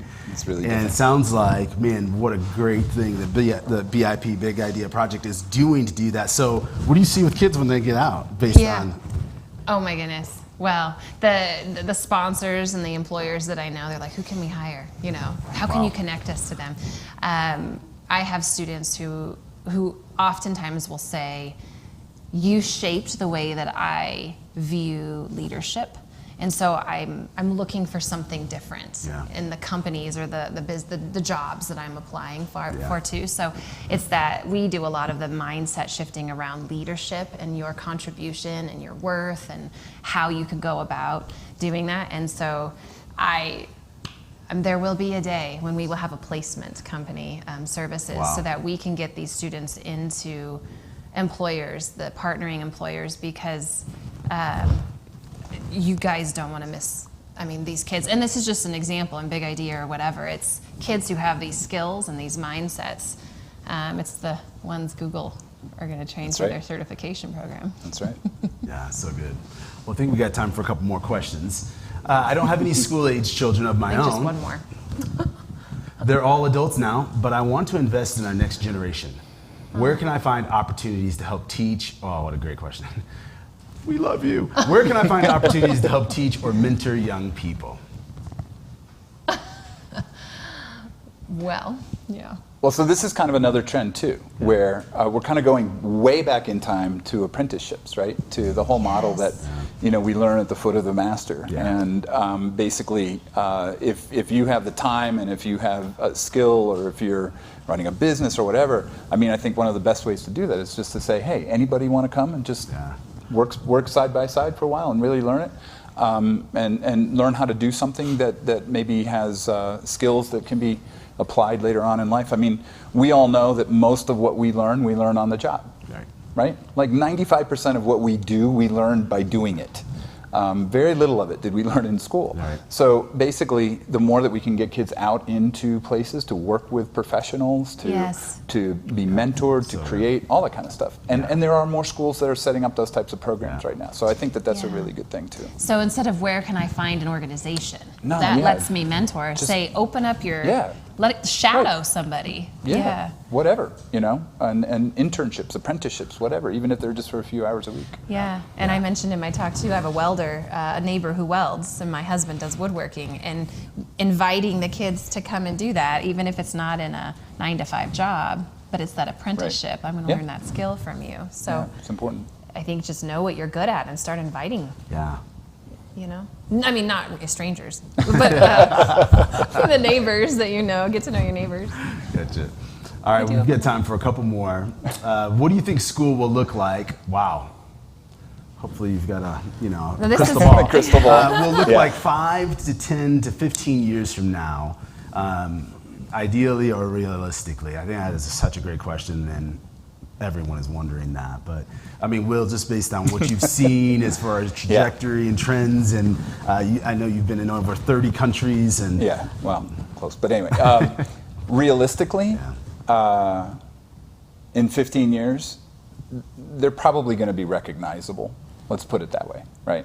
There's still going to be the systems and the practices and there's a great phrase, the grammar of school will probably be fairly similar still, because schools change at a glacial pace. It is just impossible to get them. You talk about 2 steps forward, it's like 1 3/4 steps back. The crisis that we're in right now may change that, may accelerate it, and it certainly is getting people to think differently, which is good. So they're iterating and they're piloting, they're prototyping, they're trying different things. But generally, what school will be like in 5, 10, 15 years, I think it's, like I said, it will still be fairly recognizable in that form. Give me 30 years, then we might be thinking differently in general about what school looks like. But there will be more and more different iterations, I think. Yeah. What do you think? Yeah, I'm I'm slightly different only in the sense that I think I'm an incurable optimist. Right, it's going to be faster. It's going to be faster. You've been in the consulting space, and I would say if we didn't have COVID, absolutely. Like, they do move at a glacial. Yeah. But this is the thing, and this is why I was so inspired to do this event. I believe that there is a power base, a mass in America that has not been activated yet, and that's the parents. And so if we this year are experiencing what our kids are experiencing and we're starting to re-enter the education arena, I think if the masses start to demand, and not just demand because that's lame, you got to do it. You've got to actually go in and get to know your kids and help them to learn and rediscover that they even have an opinion and they even like stuff, you know. I think that parents are going to have a huge influence, and I wonder if those pods and those micro schools and those things, I wonder if there's certainly some policy, there's lots of policies and funding and things that would have to change, but I think they're a seed and it might happen sooner. There's also a real equity issue with those though too. And that's something that we really have to reconcile right now because it's just a fact. There is not equitable education in this country. Far from it. And so the solutions that we propose and that we implement are going to have to take into account the fact that there's this wide disparity of experiences that kids have, even in the traditional sense, right? And I think that the fear is on many people's parts that as we iterate, we come up with new ideas, new forms, new kinds of, again, models of school, that the kids who can opt out will, and the kids that can't opt out will be stuck in these systems that, again, just kind of grind along and don't really change to give the opportunities and to really kind of rethink it. I mean, I don't want to be a pessimist about it. I don't, right? And I know you're sitting here going, oh my God. But I'm a realist. I'm a realist. We have huge challenges in education right now, huge challenges. But having said that, we're moving in the right direction. Yes. There's no question about that. We are absolutely moving in the right direction. But it's just going to be a long, I think, a very slow kind of process to really make it equitable across the whole country and world, actually. I do want to mention, I don't remember what study it was. There were some studies that came out about 3 months ago at the end of last semester.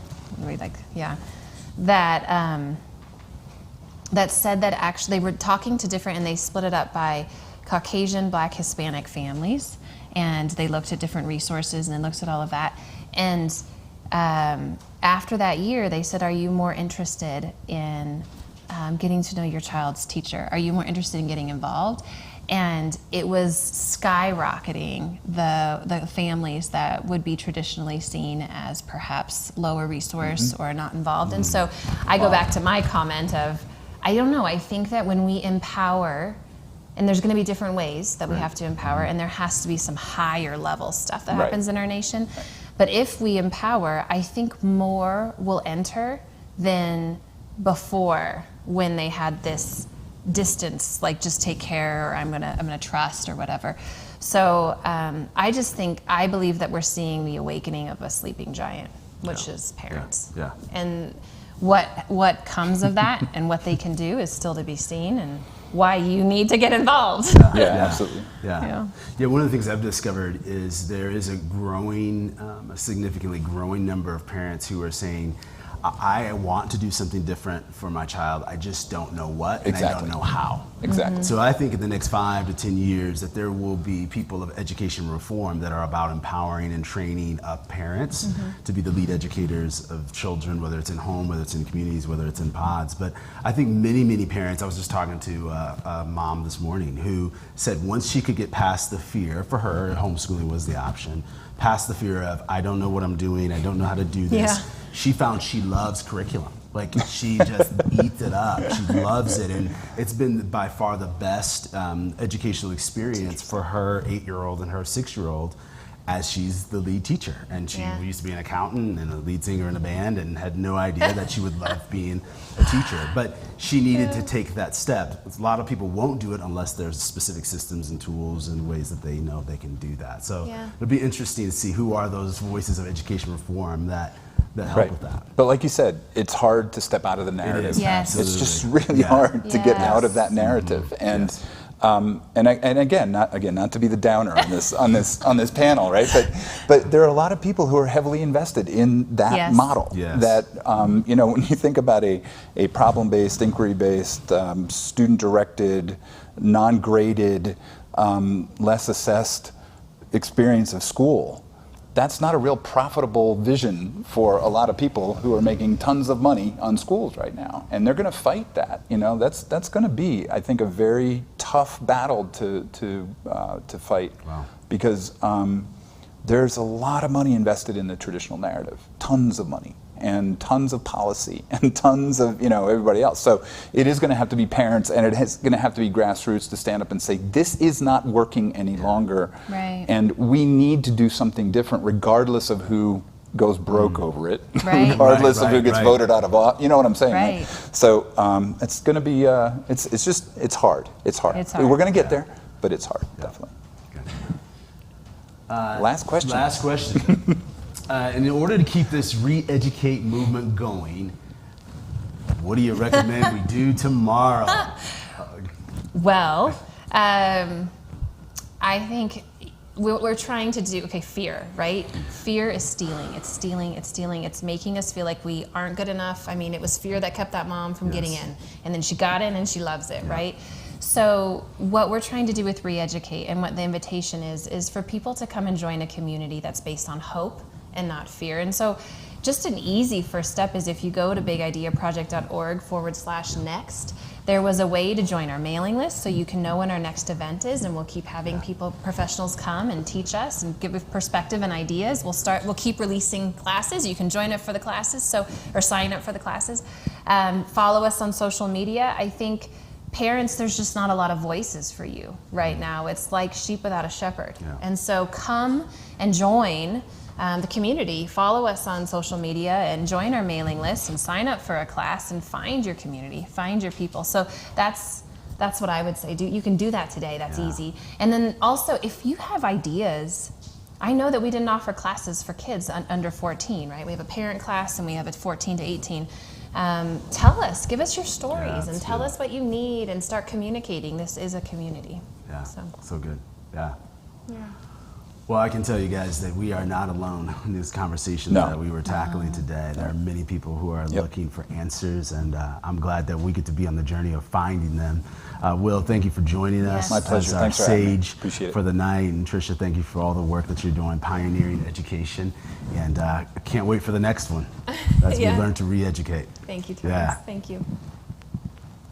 So thank you guys for joining us tonight. You heard Tricia talk about the best ways that you can connect. I would say the most important thing is just take the next step.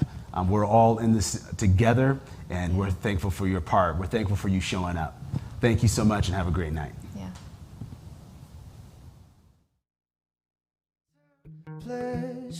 Pleasure never works out in the end. Never works out in the end. Give it to me straight now. You're feeding me the same lies. Oh, a little less than crystal clear. I know I'm a mess, forgive my fears. Why you gotta be so insincere? So insincere. Insincere. So insincere. So insincere.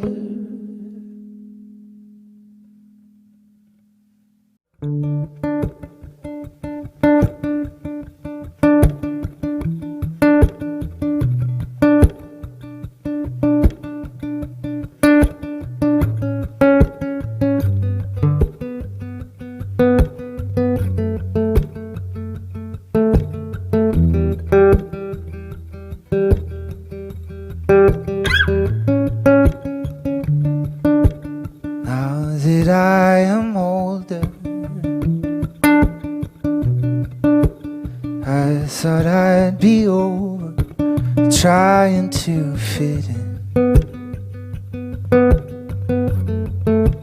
hide my face again. I wanna see myself clearly, like when you're near me, showing me who I am. How do I keep forgetting? There's too many voices, lights and loud noises, telling me who I am, throwing me around again. But you put my mind at ease.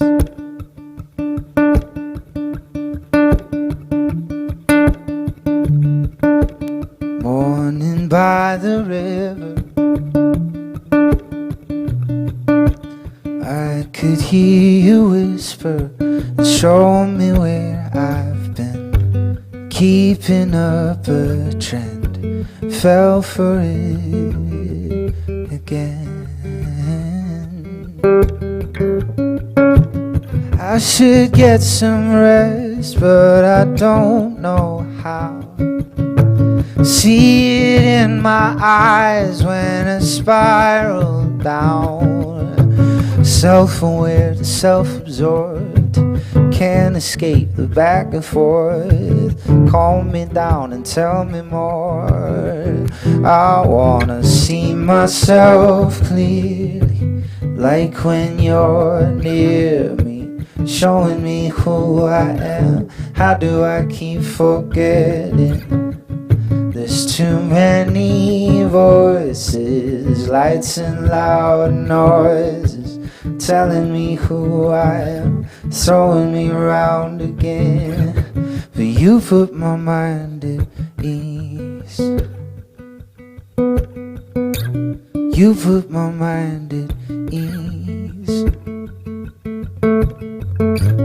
You put my mind at ease. You put my mind at ease. You put my mind at ease.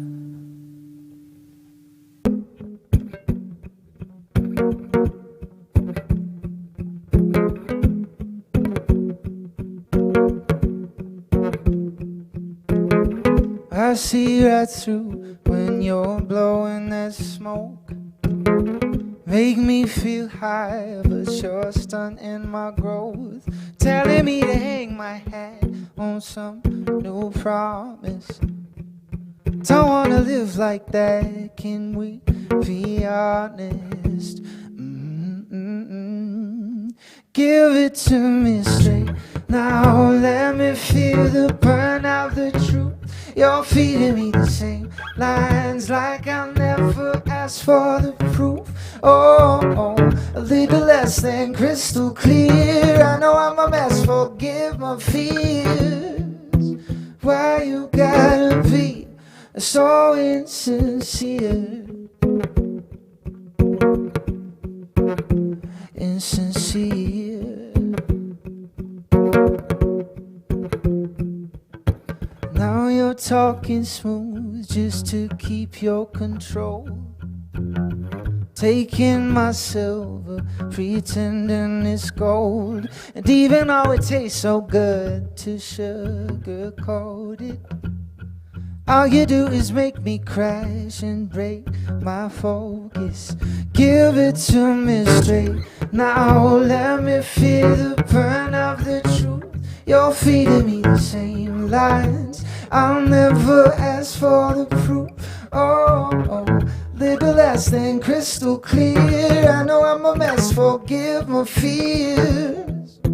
Why you gotta be so insincere? You should know better, better. Living off that short-term pleasure, pleasure never works out in the end.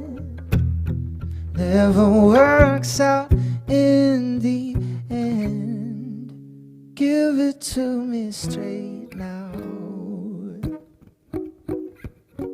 You're feeding me the same lines,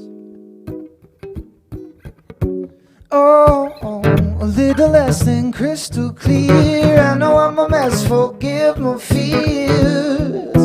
Why you gotta be so insincere? So insincere. Insincere. So insincere. So insincere.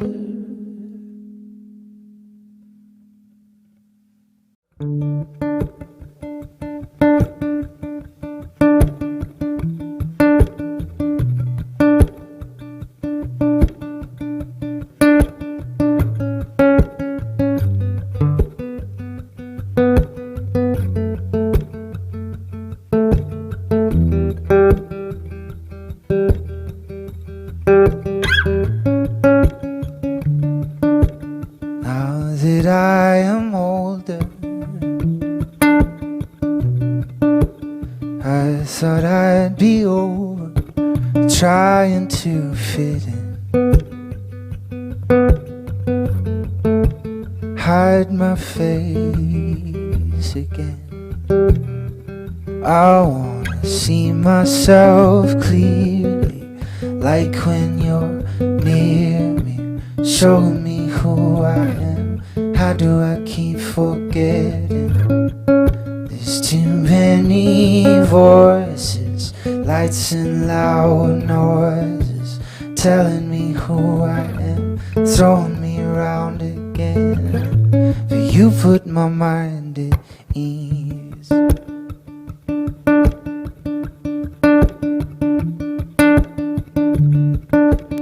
Morning by the river,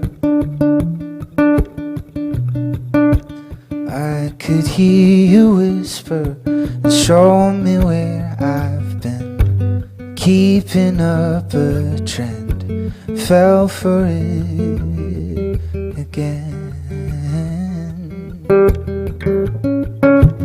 I should get some rest, but I don't know how. See it in my eyes when I spiral down. Self-aware to self-absorbed, can't escape the back and forth. Calm me down and tell me more. I wanna see myself clearly, like when you're near me, showing me who I am. How do I keep forgetting? There's too many voices, lights and loud noises, telling me who I am, throwing me around again. But you put my mind at ease. You put my mind at ease. You put my mind at ease. You put my mind at ease. You put my mind at ease.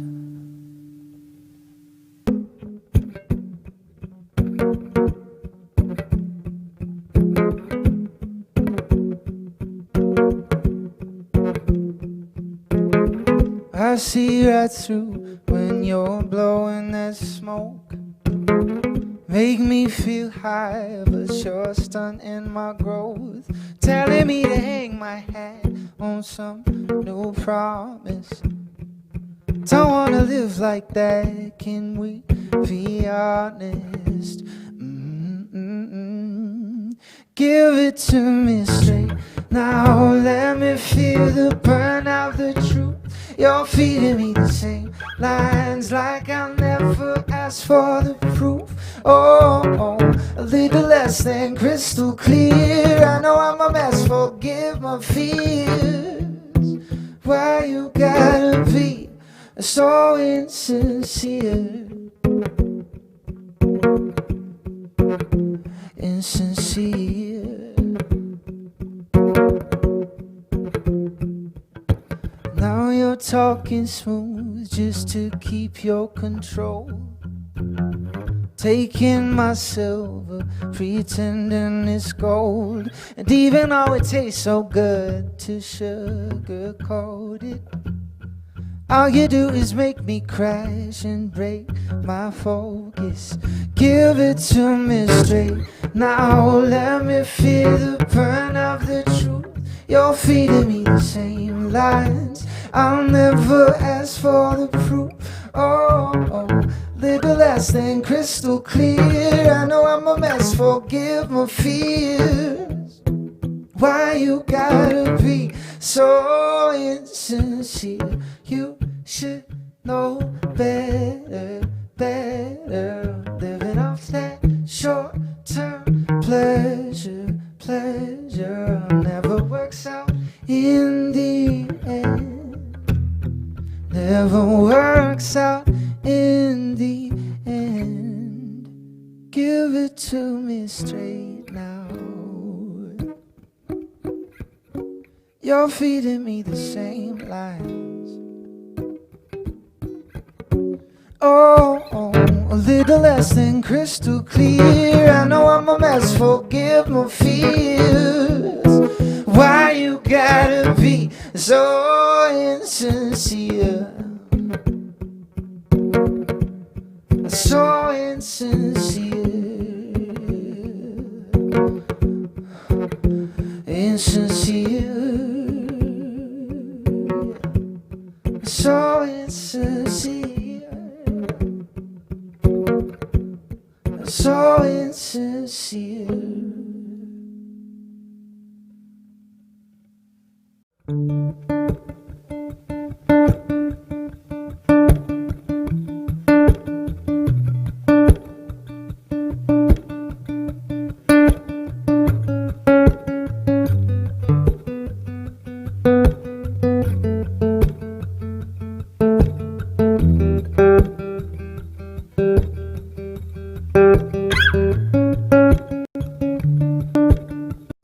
Now that I am older,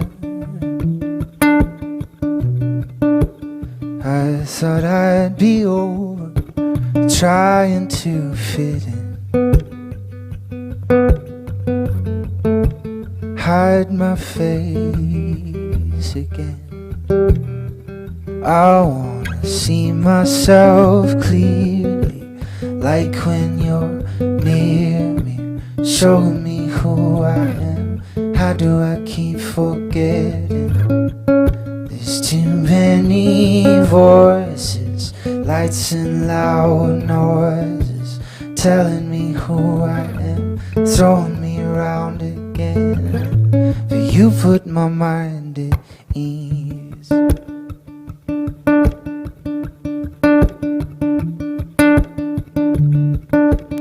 Morning by the river,